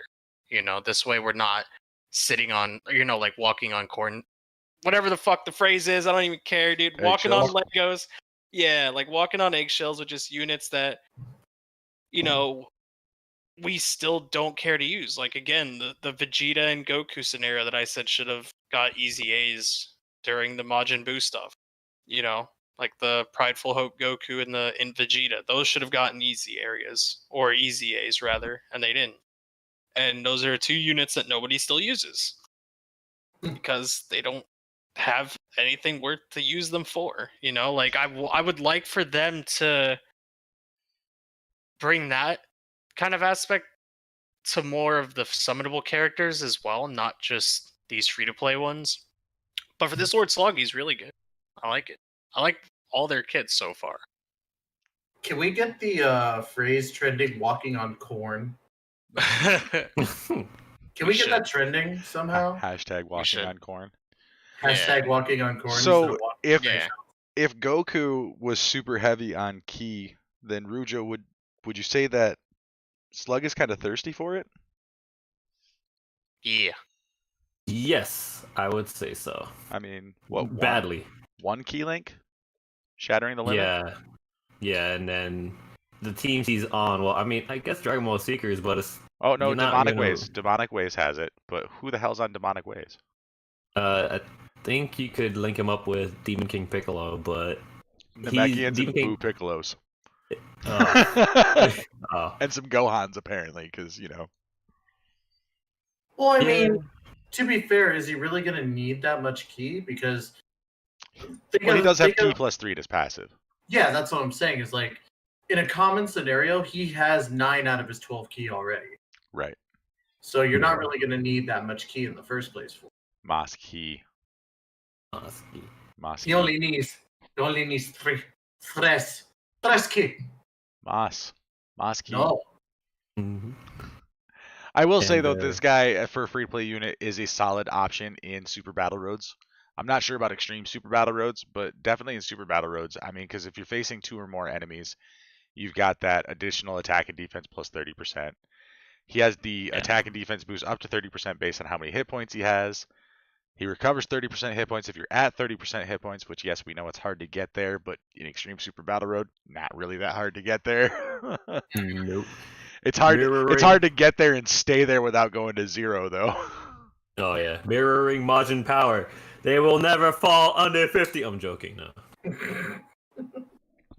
But yeah, definitely good free-to-play options that have been handed to us with the EZA. I do think that EZA continues to be the best thing they've ever done with the game. Mm-hmm. Agreed. So honestly, like this, would you say that this unit's better than the physical Lord Slug? Yes, by miles, I would say. Which is funny to say, like, because I was thinking the same thing. I was like, this is better than the summonable one, and that's saying something. That is saying something. That's not always normal. Like, we get that from time to time, but when we see it, we're like, oh, what? So yeah. Okay. And I'm a big advocate of free to play units getting big bad bosses, villains getting big bad bosses, because that just icing on the cake right there. Yeah. Okay, so that catches us up on what's new that's coming. Obviously, those are coming the next couple of days. Actually, no, those are coming tomorrow night. The EZA for those guys are tomorrow night, 22 hours from right now. So that would be Wednesday night for all of us in the States. Technically, Thursday morning for everybody but Pacific time. But I digress. Also coming along with this, we've got the Lord Slug story event, so you can farm up that Goku, that Lord Slug. There's a Kid Gohan in there too. He's not really all that fantastic, but if you have other Kid Gohans that need their super attack raised, it is an option. Especially that Kid Gohan and Icarus. And there is a Sensu Bean farm in that event as well if you guys need Sensu Beans. The Super Warrior Slam, Victory Will Be Mine, has 2 farmed units. I believe it's a Krillin and a Bio Broly. So if you have any Krillin units that you want to get super attack up on that you haven't used the Prime Battle for to do it, then this is a good way to do that. There's also a Hercule statue farm in that event. Defeat the legendary Super Saiyan. There are 3 units to farm in there. There's a Videl, a Goten, and a Trunks that you can farm in there. Kid Trunks, Kid Goten. You can farm up the Shamo support item on stage 1 of that event. And that reduces all opponents' attack and defense by 30% for 2 turns. And then on stage 3 of that event, you can farm training swords. So if you need training swords, you can do that. The Wrath of the Dragon event coming out, or coming back, I'm sorry. You can 3 farmed units from that one as well. I don't remember who they are off the top of my head, though. I know one is Kid Trunks. Yeah, one's Kid Great Trunks, Saiyaman 1, Tapion. Great Saiyaman 2, and then Kid Trunks. Oh, yeah. So Oops. you can get that done. Obviously, medals for those characters, and Tapion's Flute. Right here. This is literally only used in one Dokkan event, and I don't think I've used it in a year. Nope. Do you guys even bring this when you, when's the last time you ran Phantom Majin of Smoke and Flame? I actually, not recently, but within the last year I ran that event, but I didn't bring flutes. Yeah. There's no point. I mean, it's nice. It gets you past, one phase quite a bit faster. But, yeah, flutes are not that big of a deal. But for those of you who have, newer boxes, weaker teams, the flute is a good way to get past that Harudagarn event if you are needing it for some reason. Yeah. And I think you clear a mission just by using the flute too. I believe so, yeah. So there you go, completionists. Absolutely. So let's do a couple of banner deep dives. Oh man, we have 4 banners coming up in the next 4 days. Gross. Does that not sound insane to you? 4 banners in the next 4 days, 5 days technically. Now we need more banners. Yeah. It's beginning to look a lot like Christmas there, Tom. It's beginning to look a lot like Black Friday. I'm just happy to be here, Tom. So, obviously, my blanket statement about LR banners is I don't summon on them generally. Like I said, I would have gone into the GT Trio one if I'd have had the stones for it because I want GT Trio. But the Perfect Cell banner, I really couldn't talk anybody into trying to go into this banner. What do you guys think? Hey, poopy. I mean, they have the EZAs there, the 17 and 18, but Right. But don't get distracted by these units. Oh yeah, your percentage chance to pull one of those units is very small. I mean, looking at the value of what's in here, look at how many featured SSRs there are on this banner. What is that? Ooh. 8 featured SSRs and 11 SRs featured on the banner. Why? Ooh. Why are there 11 SR features on the banner? Seriously, why? I don't understand it. Because they need you to use all of your stones so that when Blue Boys and everybody comes out, then you won't use your stones. Or you'll have to buy more. But the featured SR doesn't affect the featured SSR rate. It's just, we're going to feature these SRs so you pull these specific SRs more than other shitty SRs. Then my only guess is really just for SA fodder. Maybe. That would be the only thing that I could truly think of, to be honest. Dookie butter. Well, yeah, so I think we're all pretty much in agreement that don't chase legendary banners. Yeah. Facts. Again, if you guys spend money on the game, we're not telling you how to spend your money. You're an adult, go do what you want to do. If you're not an adult, get your parents' permission first. All those other things that make us not legally responsible for your gambling addictions. Yep. So The Global Game Podcast is not held responsible for any gambling addiction that occurs during Dokkan Battle. So this one's coming out November 25th, which is tomorrow night. Coming out on November 26th, we have the EZA banner for Broly. You've got Broly, this Vegeta, this Trunks, all those units EZA. Again, unless you don't have this Broly and you really, really want him, I wouldn't go in on this banner. Dookie Fresh. Do you actually get red coins from these? I thought you got blue coins from these EZA banners. No, you get red. Not- It's it's the category. It's the category banners. Right, it's the So you get Dokkan blue Fest banner. coins. Yeah, I Yeah. thought that on the EZA ones you also got the blue coins, but I guess I was wrong. no, because technically they're considered Dokkan Fest. So Okay. Yep. And then also coming on the 26th, the Sibs Bond banner, because of course Siblings Bond is the strong category against Broly, so of course we get this banner. This is a blue coin banner. Honestly, not a terrible selection of units for featured. This Vados is phenomenal. This Vegeta is great. Bull is one of the best supports in the game. Karaoke Gohan's amazing. This Goten after his awakening is a top tier unit. Mhm. I mean, and then even Vegeta when he goes God, I mean, he's not the most impressive of the Vegeta units, but he is one of the very few Vegeta God units. In fact, I believe the only Vegeta God unit. He is the only Vegeta God unit right now. Yeah. So he is the leader of a category of one. He's the best God Vegeta in the game. Keep that in mind. Imagine being the king or the prince of a race that's only one. Prince of all 2.5 Saiyans. That's a sad reality to live in. 2.5's a big number. Obviously, Yeah. the eye candy of the unfeatured legendaries are in this banner as well. Again, my Oh, yeah, suggestion on this is to not summon. Yeah.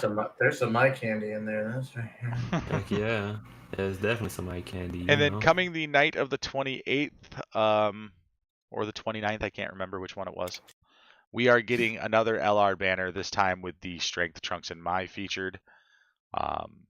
The featured units on this banner are better than the ones on the Cell banner, in my opinion. Both Mai's are incredibly useful.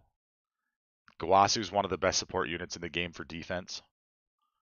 The LR itself makes Future Saga Future Saga as Super Battle Road much easier.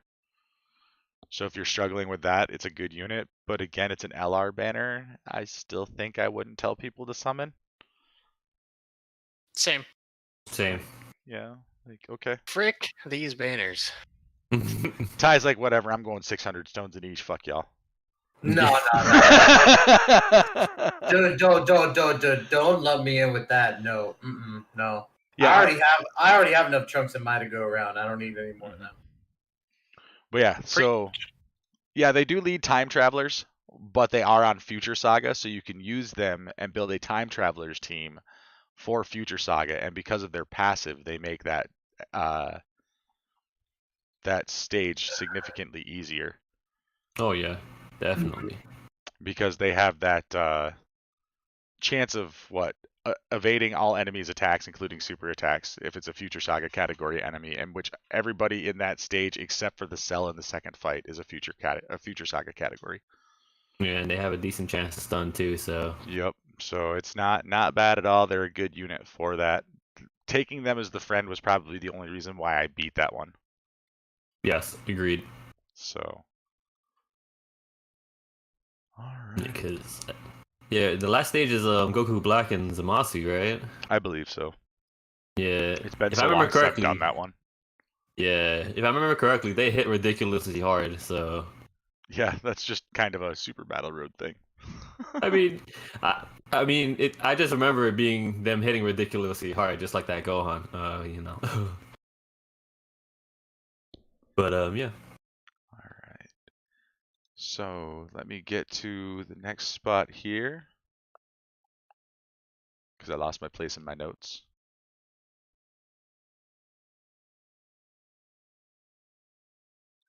Okay, we are on to that was the last topic we had. So you are now caught up with everything going on and everything upcoming in the next week. So we are going to move on to our Discord discussions. So this week's Discord discussion, so for those of you who don't live in the United States, this Thursday, November 26th is a holiday here. It's called Thanksgiving Day. Not going to go to the history of it, but a common tradition during the holiday is to share things that you've been thankful for throughout the year. Usually this is done during a large meal. You go around the table, you share with your friends and family all the things that you're thankful for through the year. And I'm not going to lie, guys, 2020 has kind of sucked balls. Yeah. So Big time. I want a little hype, a little positivity hyped up in here. So I wanted to know from our Discord what people were thankful for. I started off the conversation with I am thankful for every guest that has been on this show. Knowing that we're a part of the creator community, I put here it fills me with joy. Like seriously, that's not just me putting words out there. The entire point of me doing this, of me building what we've got here, asking JMO and Trevor and Tystra to start this thing up 9 months ago, 10 months ago, was because we wanted to be a part of that community. We wanted to build that community, wanted to foster it, and you guys as viewers answered that call, and even more so the creator community has answered that call, and I am beyond humbled by that. So I'm very thankful for that. The rest of mine, I have a couple more I want to talk about, but I'll save those to the end. But so jumping in, Zert says he's thankful for all the new people that he's met throughout this year. He's had a lot of fun talking and or watching them stream. Drake son, I love Drake. He's a mod over at Twitch. It's a little past his bedtime right now, so he's not with us tonight. Oh. I'm thankful for the GGP in this community. The streams are so fun, and I'm just so proud to be a part of this place. And Drake does a great job, guys, in our Discord. He likes to take our faces and put them on different pictures. Some are disturbing. Actually, most are disturbing, but they're all hilarious. What are you talking about? I look good as Amber. Yeah, I would say Tystra got some thick buns over there. Yes, sir. I You will are be thankful. welcome. I will be thankful to drink that image out of my head. So Neo says, personally, I'm thankful for good health. None of my family members have caught COVID, and we're all doing great. I'm also thankful for Twitter in some ways because I was able to meet a bunch of chill people. Yeah, like I have to say, for the most part, my family's been pretty lucky. My niece may have COVID. We're waiting on a test back, but for the most part, nobody in my family's really been exposed. So I'm thankful for that as well. Yeah, thankfully. Knock on wood. Scroll down. So, JMO, you want to take that? Yeah, scroll down. There we go. All right. So as it pretty much put it, like, yeah, I am. To be honest, dude, like the day you came to me for the very first time and you were like, "Hey, dude, you want to co-op stream or you want to just do a race on stream?" You pulled me out of a time where I wasn't really open with people. I didn't trust anyone. Like the community that I was building in Dokkan were rather the only people who really got to know me more so than not. Like my family doesn't really know much about my personal life. Like I distance myself from them a lot. And I think I was telling Tystra about it. Like I'm closer to the people in my Discord community, my Twitch community, and overall, like being a part of this, I'm closer to you guys. You probably know more than what my family has known about me in the last 1.5 to 2 years, maybe even longer than that. But I've gotten to meet you. I've gotten to meet Trevor, ultimately Tystra. Like you guys really don't understand. I guess in a sense, maybe you guys do. Maybe I'm just saying that just, to kind of express myself. Just how big of an impact you all have made on my life throughout the entire year of 2020. Like, I didn't think for a second, like, I would be on a podcast. I would be doing a show for over a year with the same 3 people, and somehow we're not at each other's throats for, any of these shows and whatnot. Thankfully for that too, like we've all had the chemistry just to be ourselves. We appreciate each other, our views, our beliefs, our values, whatever the case may be. And you guys really, you 3 specifically, have become more of my family away from my family, you know? And it's nice to say that because I've always been someone who's always online more so than not. Like every person that I've ever met that is like one of my closest friends to date have all been met through Twitch, have been met through YouTube over the years. And it was nice that something about you stood out, Alec, where I was like, yeah, dude, let's just hop on a podcast. And not even that, but like, let's just hop on a dual stream. And I never expected it to grow as far as it has. But dude, you're like my second father, if you want me to be honest with you. Tystra and Trevor are like my brothers, Like I appreciate all of you guys the same, and That's right. Who's your daddy? Oh god. But I had teary eyes building, and then Alex said that. I'm like, well, shit, there that went. That's exactly why I did it. And I'm just very I thankful promised because you myself guys I have given me wouldn't the cry. best. You guys have honestly given me the best year of my life. So thank you guys for that, honestly. And also Genshin. I put that in all caps out of everything on that message. But no, you guys really have made 2020 bearable for me, because honestly, I don't even think I would have nearly survived this year, because I wasn't, everything that's going on with the world, or that was going on with the world throughout 2020, was really taking an impact on me for a while. Well, no. I mean, like earlier in the year, like I wasn't myself really, I want to say, where I was just a closed book to everyone, even most of my moderators. I think the only person that really knew anything that would go on with me was KitKat. She was the only person I would tell anything to. So thankful to KitKat as well, because she's been around my community for the last 4 years. So if you are ever watching this podcast, just personal thank you to you as well. And for all those who continue to support me throughout my streams, you guys know who you are. My long-term viewers, my newer supporters. So just thank you guys for allowing me to continue bringing you guys the content, whether it's Dokkan, whether it's Genshin, whether it be a different game that I play down the line. For those who still actively come around to my streams, really just big thank you to you guys, because you are all like my family. And if you want to see JMO play strip poker, you can join his OnlyFans. Yeah, that too. That's what I'm thankful Hell for yeah. this year. Hell yeah. I got my dollar bills ready. Just come and simp with Mona, dude. Easy. Yes, So queen. York says, I'm thankful for having friends and family being here for me, and thankful for meeting people in this community. I'm also thankful for being healthy, thankful for God all this year, and I'm going to be thankful for the future because I have a good feeling about it. That's the type of positivity I want to see. York's good folk. So Drake, of course, calls you a softie, JMO, because facts. Yeah. Yeah. Ancient, I'm thankful for Genshin Impact so I could play co-op with the boys. Right? With Dude, the I had such a blast with the Genshin stream earlier today. We were having fun. Yeah.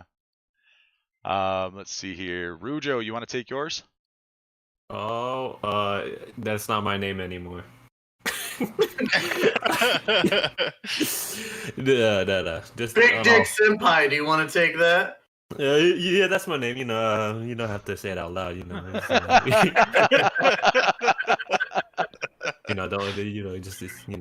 There are people in the room that think otherwise, but we'll just leave them to their opinions. I'm joking, but in all seriousness, it's just crazy how a silly mobile game could bring together a bunch of people around the world, and I can't, it's gonna sound really like overplayed, or it's not gonna hit as hard as it does, but it's crazy that it does. That there are people all over the world that enjoys what you enjoy, and it's just baffling because it's like, oh my gosh, this person likes what I like. Oh my gosh, it sounds dumb, but the concept never stops being amazing to me.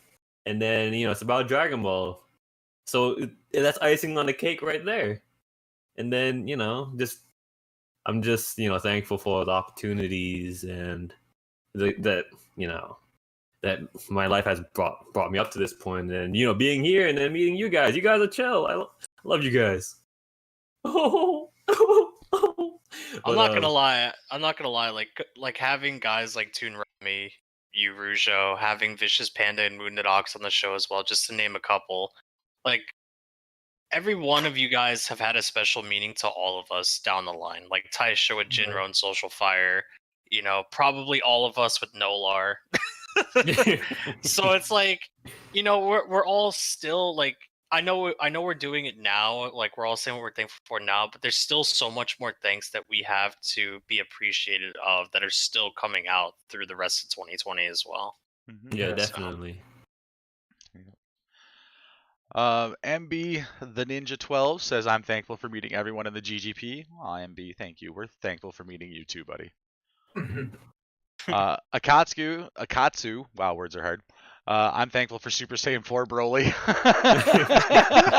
That's one hell of a thing to be thankful for, that's for sure. I mean, he's love even got Swoly. the profile picture, so. I love Swoly. He's so good. Just wait until next year. Just wait until next year when we get SSB Broly. That's what I'm calling him from now on. It's Swoly. Super Saiyan 4 Swoly. Broly is now Swoly. Oh. Hey, if Toon can call Kaioken Goku Burger King, I can get Swoly, right? Like, we can make Swoly a thing. We can make Swoly. And if it's ever Dragon Ball Supers, you can call him Super Swoly. Super Swoly. and then when he fuses with Goku, we could call him Kakaswoly. And because of how I had this set up, I can't scroll down to the very last comment, but it is from Sephiroth, and he says that we already know what he's thankful for.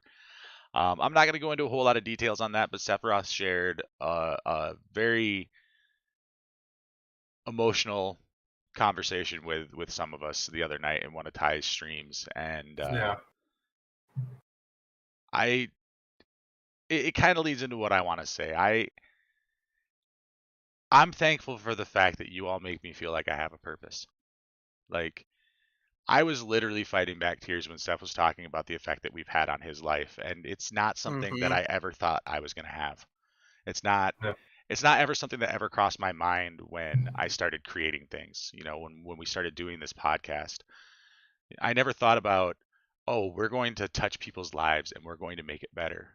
It was, we're going to do this cool stuff in the Dokkan community, and we're going to be a bunch of guys hanging out, having fun, talking about a game we all love.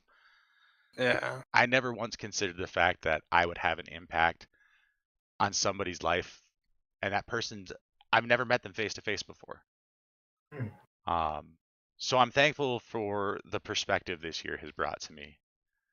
I'm especially thankful for my wife.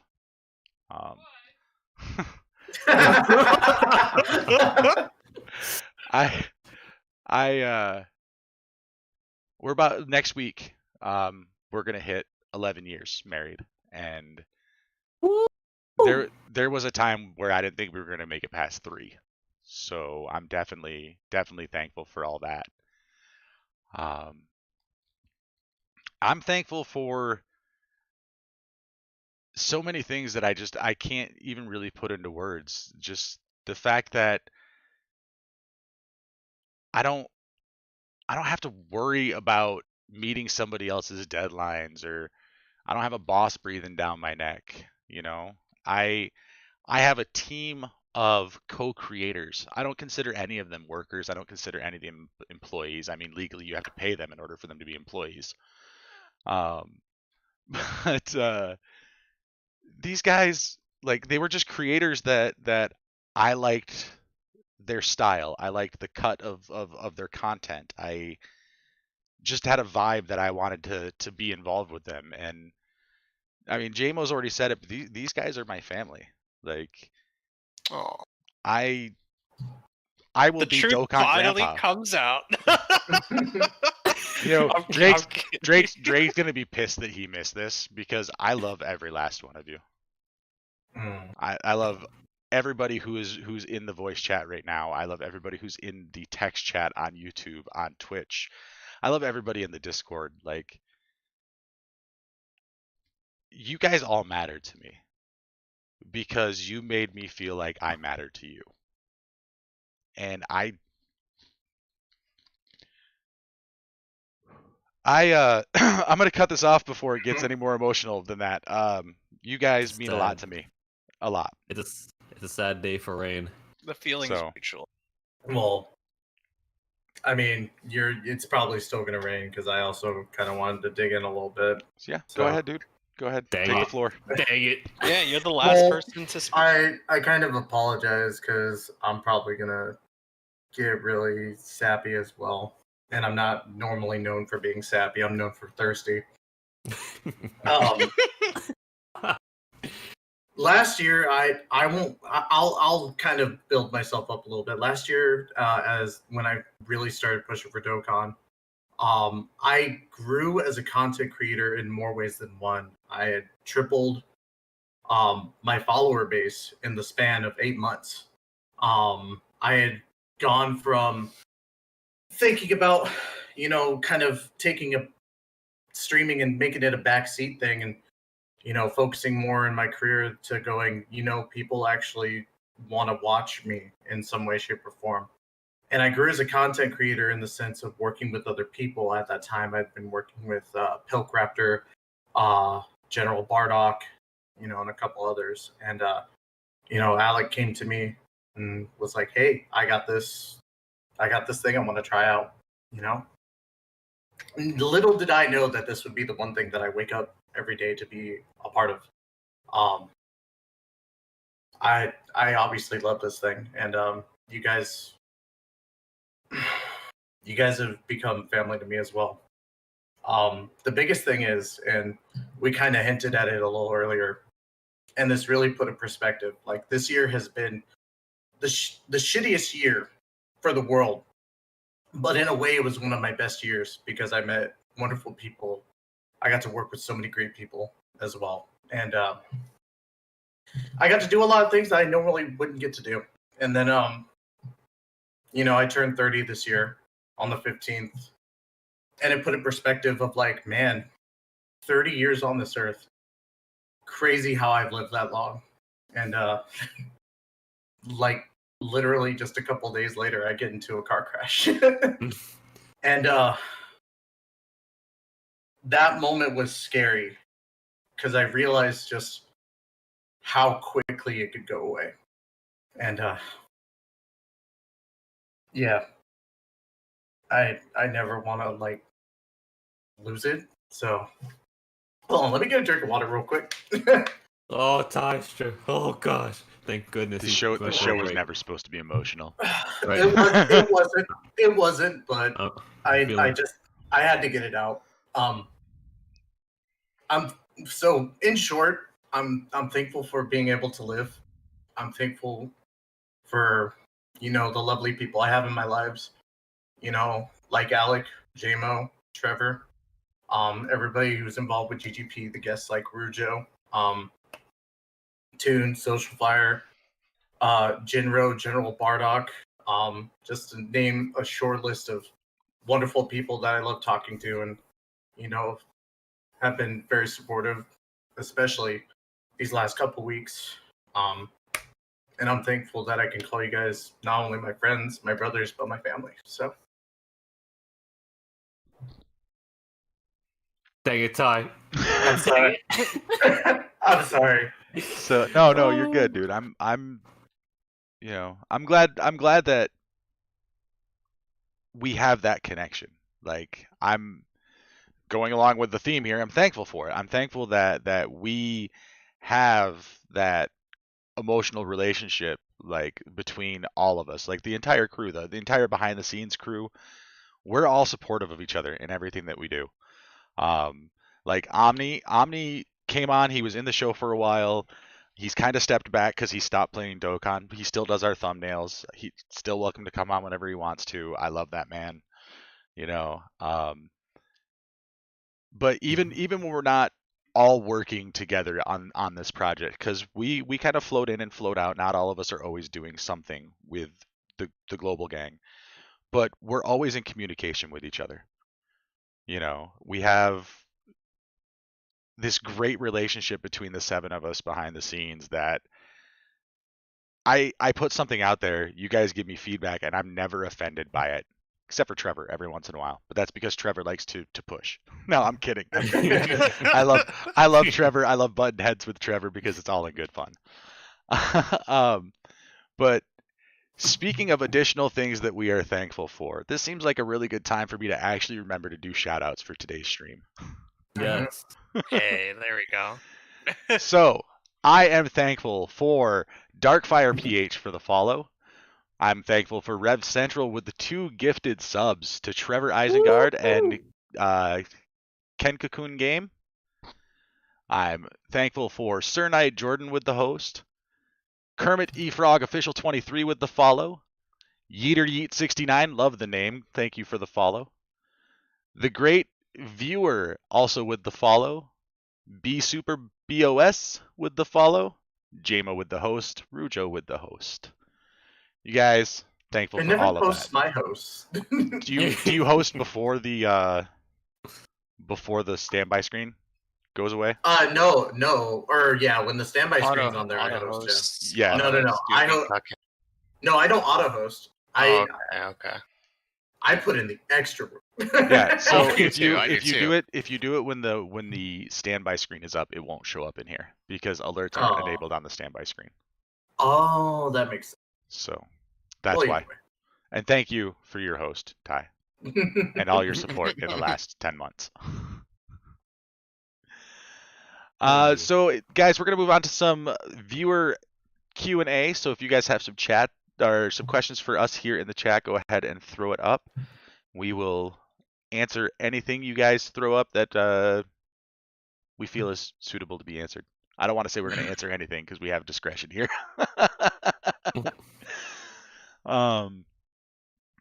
But while we're doing that, let me also remind you, Limited Battle Road Episode 3 is now available on the Global Gang Podcast YouTube channel. This is Rujo and myself taking on Transformation Boost Super Battle Road. I am using a Peppy Gals team, and Rujo is using a full power Movie Boss team.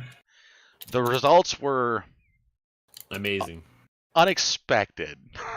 No, what are you talking about? It was the best video ever. I did have a blast filming it, so go ahead and check that out, guys. It's on the Global Gang Podcast YouTube channel. You will not be disappointed. Oh, okay. Oh, what are your plans for Thanksgiving? Kenny asks. Thanks to our good buddy COVID, it is just my wife and I for Thanksgiving. We are making slow cooker turkey legs instead of a whole turkey.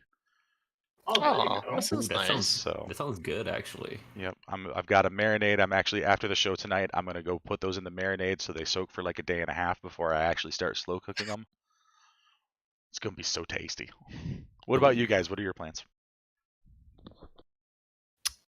So I'm gonna be having dinner with my family, obviously.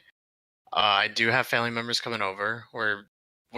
So it's a tradition for my family to all gather at one location, and usually it's my parents that do it every year. So they host a huge feast where we spend the day cooking a whole bunch of shit. So we're making like 3 different types of stuffing. We're making an entire turkey, an entire set of different fucking vegetables. You know, the list goes on, and it's just a way for us to have those family members who we've been reconnecting with over the years just gather together and just be a family. So we have a few people coming. Not everybody obviously is going to be showing up because they all, tend to do their own things. But for those who don't really have much to do, we are bringing them over and just having a time. So, yeah. For me, since COVID hit, we had to cancel our family get together. Like similar to JMO, my family likes to gather in one location and then it's just just a good old time. But unfortunately, COVID hit. But we're still making the turkey, so that's fun. Other than that, just I guess enjoying the time until Christmas rolls around. Ty, For what about you, buddy? me, I'm working. Oh, how Yeah, dare they? so- The joy of retail. Yep. Well, no, that's the thing is I don't work retail. So You work for the largest retailer on the planet, bro. yes, but I don't work in the I know. retail department. So, but no, unfortunately, this year due to COVID, there's been a spike in orders, and they're projecting a lot of orders. So I'll be working on Thanksgiving Day, and then right afterwards Black Friday as well. So that's gonna be fun. But me and my family are probably gonna move Thanksgiving over to Sunday, and we're gonna my stepmom, my dad, and my brother are probably gonna do a small gathering. So in that way we don't be spreading COVID, all that good stuff. So Good stuff. Kenny wants to know what category teams we're currently link grinding. I'm gonna give you guys full disclosure. I'm not barely even playing Dokkan right now. Oh, same, dude. Same. Let's go. High five. same Z's. Like don't grind I log in, I do my dailies, I get all the stuff done that needs to get done so I can make content on it. But like I could be farming up. I have a bunch of Teen Gohans who could use their super attack raised, but between Genshin and the podcast and the stuff I want to complete in Fallout 76, something had to give, and I just don't care enough to farm super attacks for units I'm most likely not gonna use anyway. So eventually I will. Like the events will come back around and I'll farm them, but right now I'm not doing any kind of farming, any link leveling, any of that. What about you guys? Nah. Just Genshin. Just Genshin. Well, I guess for me, right now, when it comes to the events, I'm making sure to take my main Patara team. And then once my main Patara team is all linked up and everything, my next goal is to start working on my Universe 6 girls team because, just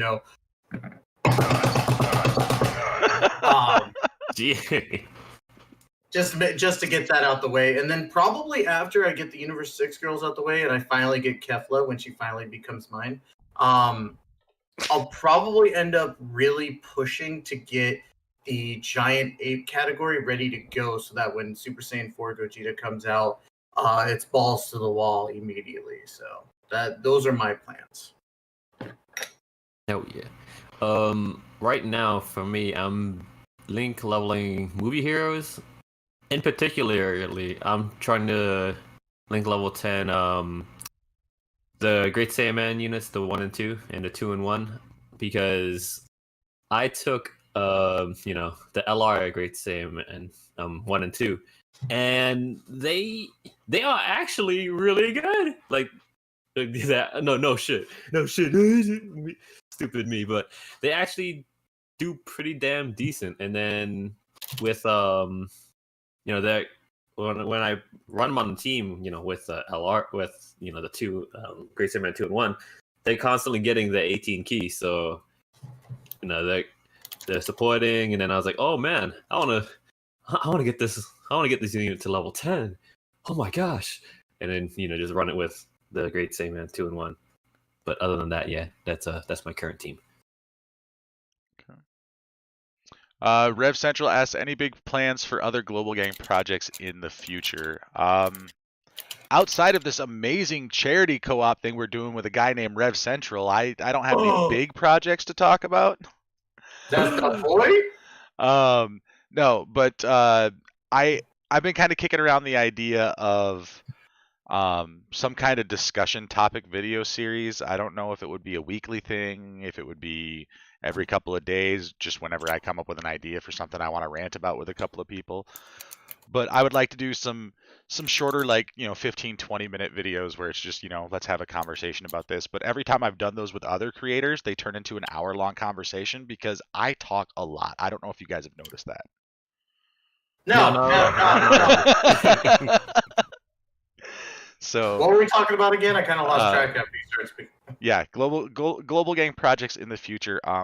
Right now the big project is Limited Battle Road. We're doing that. It's a weekly series, premieres every Monday. And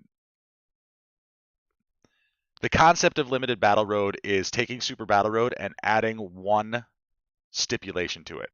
Currently, the stipulation is category Super Battle Roads, but you can't use that category's leader as your leader. You can still use that unit in your team, just not as your lead unit. So, like, what was it? Episode 1, we did Majin Buu Saga. So I ran a Majin Power Absorption team, and Test ran Hybrid Saiyans, I think. Yeah, he did. I think it was Hybrid Saiyans, yeah. So at no point in time did we have the Majin Buu leader skill affecting our team, but they were of course all characters from Majin Buu Saga.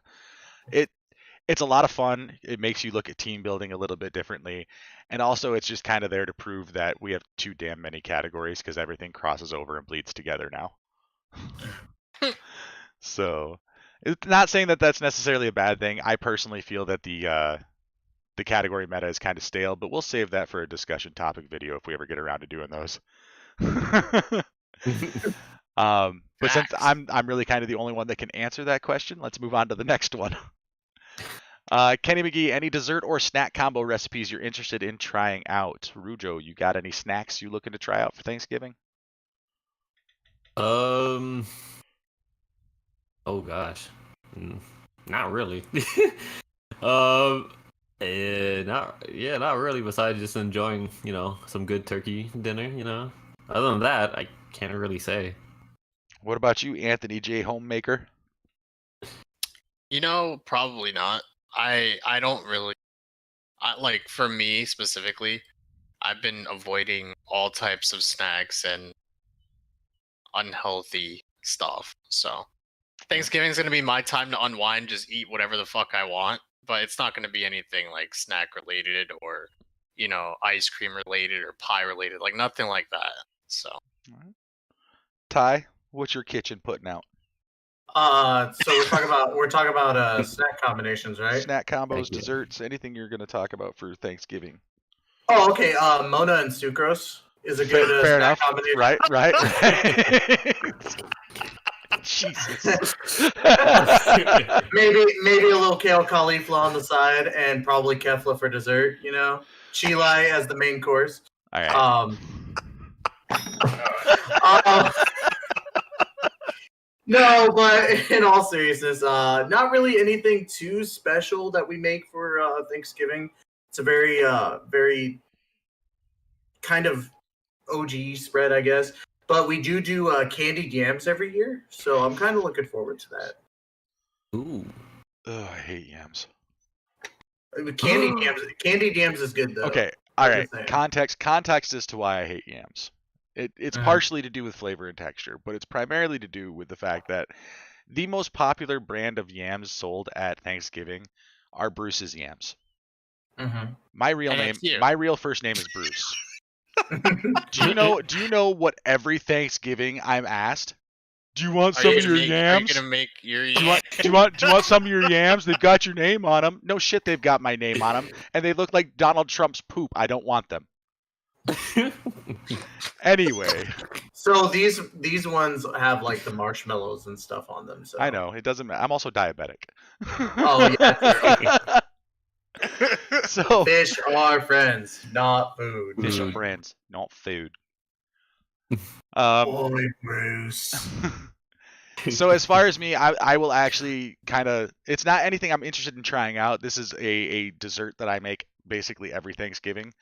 I make a Jello Cool Whip pudding pie every Thanksgiving.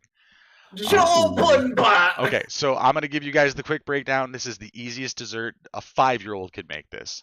In fact, I know because I taught a 5-year-old how to make this. Oh man! All right, so you take a package, just one package of instant Jello pudding, not cooked to serve. You want the instant pudding. It can even be a store brand. It doesn't matter. So you take the pudding mix, you put it in the bowl with a half a tub of Cool Whip and 1 cup of milk. Mix that shit up. Pour it in your pie crust. Sit it in your fridge overnight. Next morning, pull it out, top it with the other half of the Cool Whip. Boom. There you go. Great thing about that is that there are sugar-free pie crusts and there are sugar-free Jellos. So diabetic happy. This year, Thank you for we're bringing doing cheesecake pudding pie. Ooh. So, Nice. Yep. Oh, you fancy. Yep. Last year it was white chocolate, I think. White chocolate pudding pie. Oh, dude, stop. Dude, Oh we- my You gosh. needed to say it as cool. so Pour the other half of the Q-Whip. this has been Cooking with Alec on 93.4 WFCK, where we don't give a fuck. So, we need a sexy sax in the background. right. You're listening to the Easy Hits on 94.5 WKFX. Anyway, so we are coming towards the end here. I don't see any other questions. I do want to give you guys the opportunity if you got any projects or anything else you want to plug. So Rujo, anything going on with you? Well, now that you met, I'm joking. Nothing really besides me streaming tomorrow. Like, yeah, I stream tomorrow, guys. Besides me streaming tomorrow, nothing really. Yeah, I can't really say much. I mean, yeah.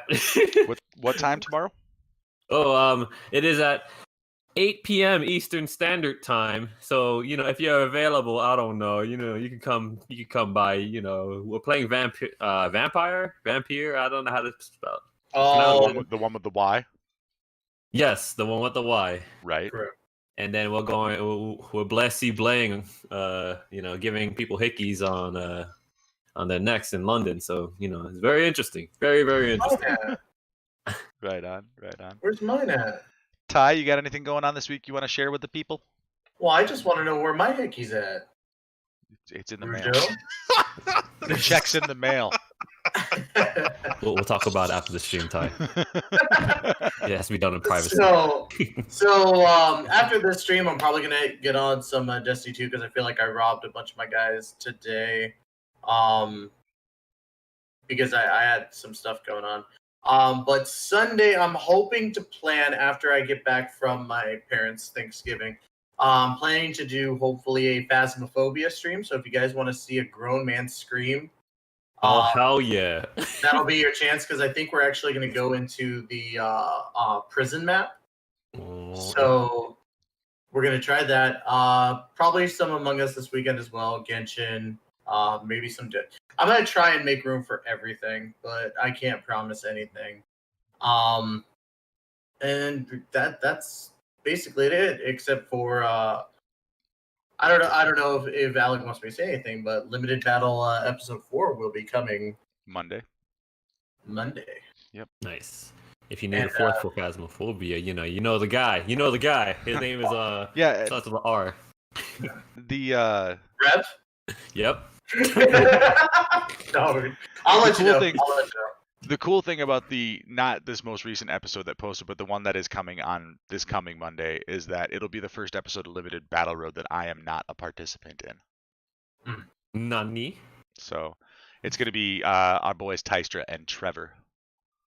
Ooh. So You know your boy gonna bring the brigade, and we gonna win. JMO, anything you want to plug? Other than just tomorrow's stream, hopefully my internet decides to not be an asshole like it was today. But yeah, Genshin tomorrow, hot. Right. I don't know. I actually have had a bunch of things that I needed to do, and I honestly think I'm gonna stop because for those who are playing Genshin, I don't know how many on the YouTube side have played. For those on Twitch as well, the official event ends in the next 4 days. I think as of the end of tonight, it'll be starting the countdown to 4 days left. So I'm gonna crack down, try to get all of those. So I'm not gonna be doing domains or anything like that. I'm gonna be strictly farming those things tomorrow. How many days do we got? 4 more. 4 more days. Oh. It was 5 earlier this morning, but I want to get all of the books out of the new event that costs 40 res. I want to get that done first, and then just go back to the meteorites, the smaller shards, and whatever to claim all the crystal chunks necessary for the ascensions for my characters. And just more Mona. I get to talk to Mona. Mona. So Right. And what time is your stream tomorrow? same time as always, 10 o'clock in the morning, because I say 12, but I go live like 2 hours early because I'm stupid. No, probably 10:30. Probably 10:30. So for me, I do have an announcement to make. So I was going to stream next Tuesday, because we do not have an episode of the Global Gang podcast next Tuesday. I'll explain why here in a moment. Next Tuesday was going to be the launch of the new expansion for Fallout 76, Steel Dawn. But y'all can laugh at me, laugh with me on this one. They released the regular Tuesday update today. But when they did that, they released Steel Dawn on Xbox, and nobody on Xbox could play Fallout 76. So instead of reverting the change to Xbox, they just released it on all platforms a week early. Oh, wow. So tomorrow Oh morning, my- and then by morning I mean probably as early as 9 a.m. Central. It really depends on what time I wake up, because I do have to edit some stuff for the podcast after we get done here. But I'm going to jump in and I'm going to start the story for Brotherhood of Steel, or the Steel Dawn expansion with the Brotherhood of Steel and Fallout 76 on my personal channel. So pardon me while I shout myself out here for a second. So there we go. So yeah, that'll be tomorrow morning. Make sure you guys follow me there. Also follow me on Twitter at AlecHunter1982, and I will give you guys all updates on Global Gang podcast stuff and whenever I'm doing stuff on my personal channel, which almost never happens. So yes. I guess that just leaves us with the next episode and explaining why we don't have an episode on Tuesday. So as you guys know by how late this episode is, we will change our schedule based on the guest and whether or not they can make our normal time. We don't have any problem doing it, but sometimes you got to make a change so drastic because a guest is worth it. So next week, Global Gang Podcast will air Thursday, December 3rd at 9 p.m. Eastern. I think this is the latest we've ever started the podcast. Mhm. And our guest will also be the final new guest of 2020. Every guest after this will be someone who's been on the show before, but this is our final new guest of 2020, and it's Silly Nolar. What? So Big.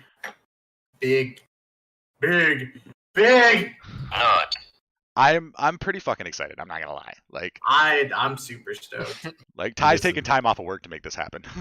I will be going into work late to make sure that I make this podcast. So if they try and argue, I'm gonna tell them to lick my left nut. but Yeah. now I do wanna preface that announcement with, when I talked to him about this the other day, he said, as of right now, it looks good.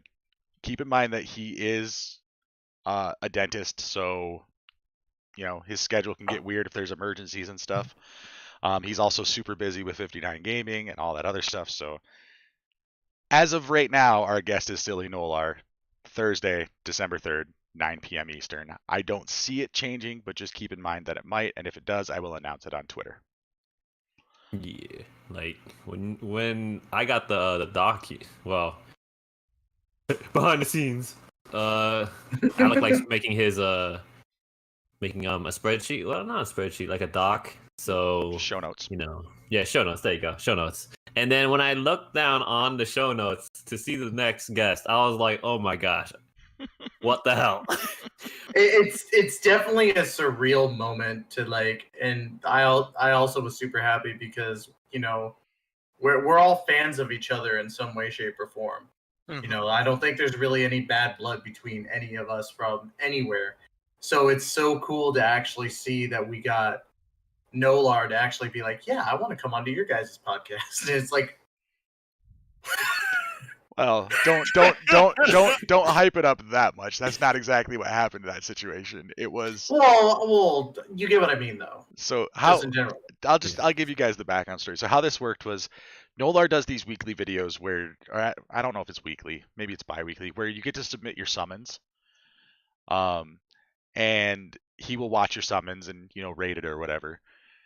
Well, I did a summon for I don't remember what, I think it was the Halloween banner, and I got like some ridiculous like 3 SSR pull or something like that.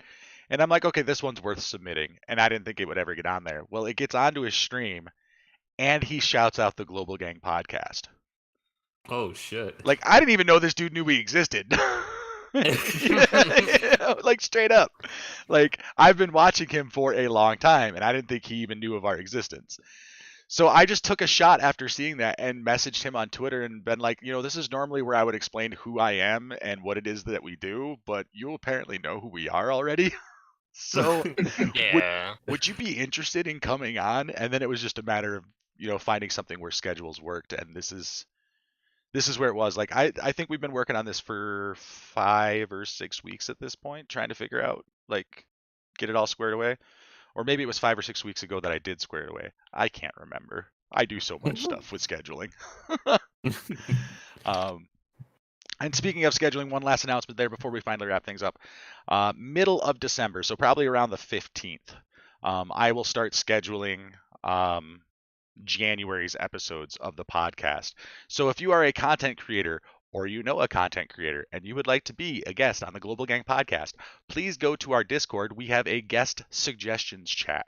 Please put that in there. Or if you are a content creator, just message me directly on Discord or Twitter, AlecHunter1982 on both platforms, and I will talk to you guys.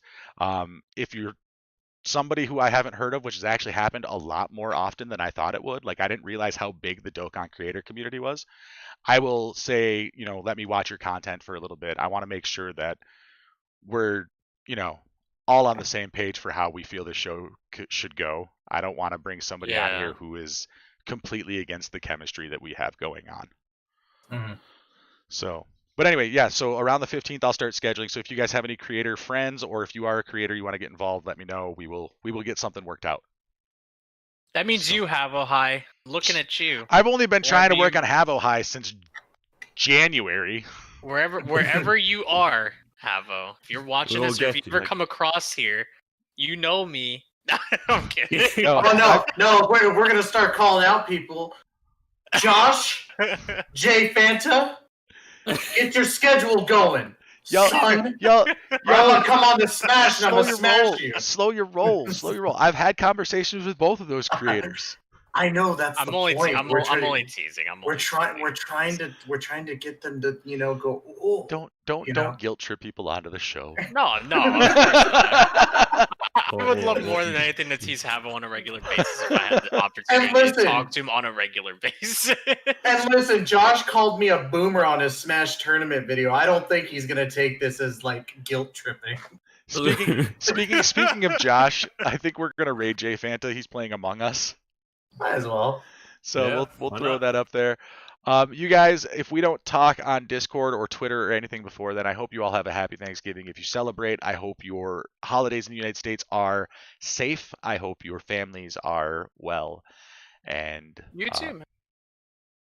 I hope that you all are happy until we see you next time. And then I hope I can piss you all off and then make you happy again, because it's a vicious cycle and I'm an abusive boyfriend. Say no more. Christ, dude. Hey, Ty, don't even. At least it's not high school girls. All right. So, guys, we will see you next week. Thank you all so much for everything. Bye. Bye, dudes.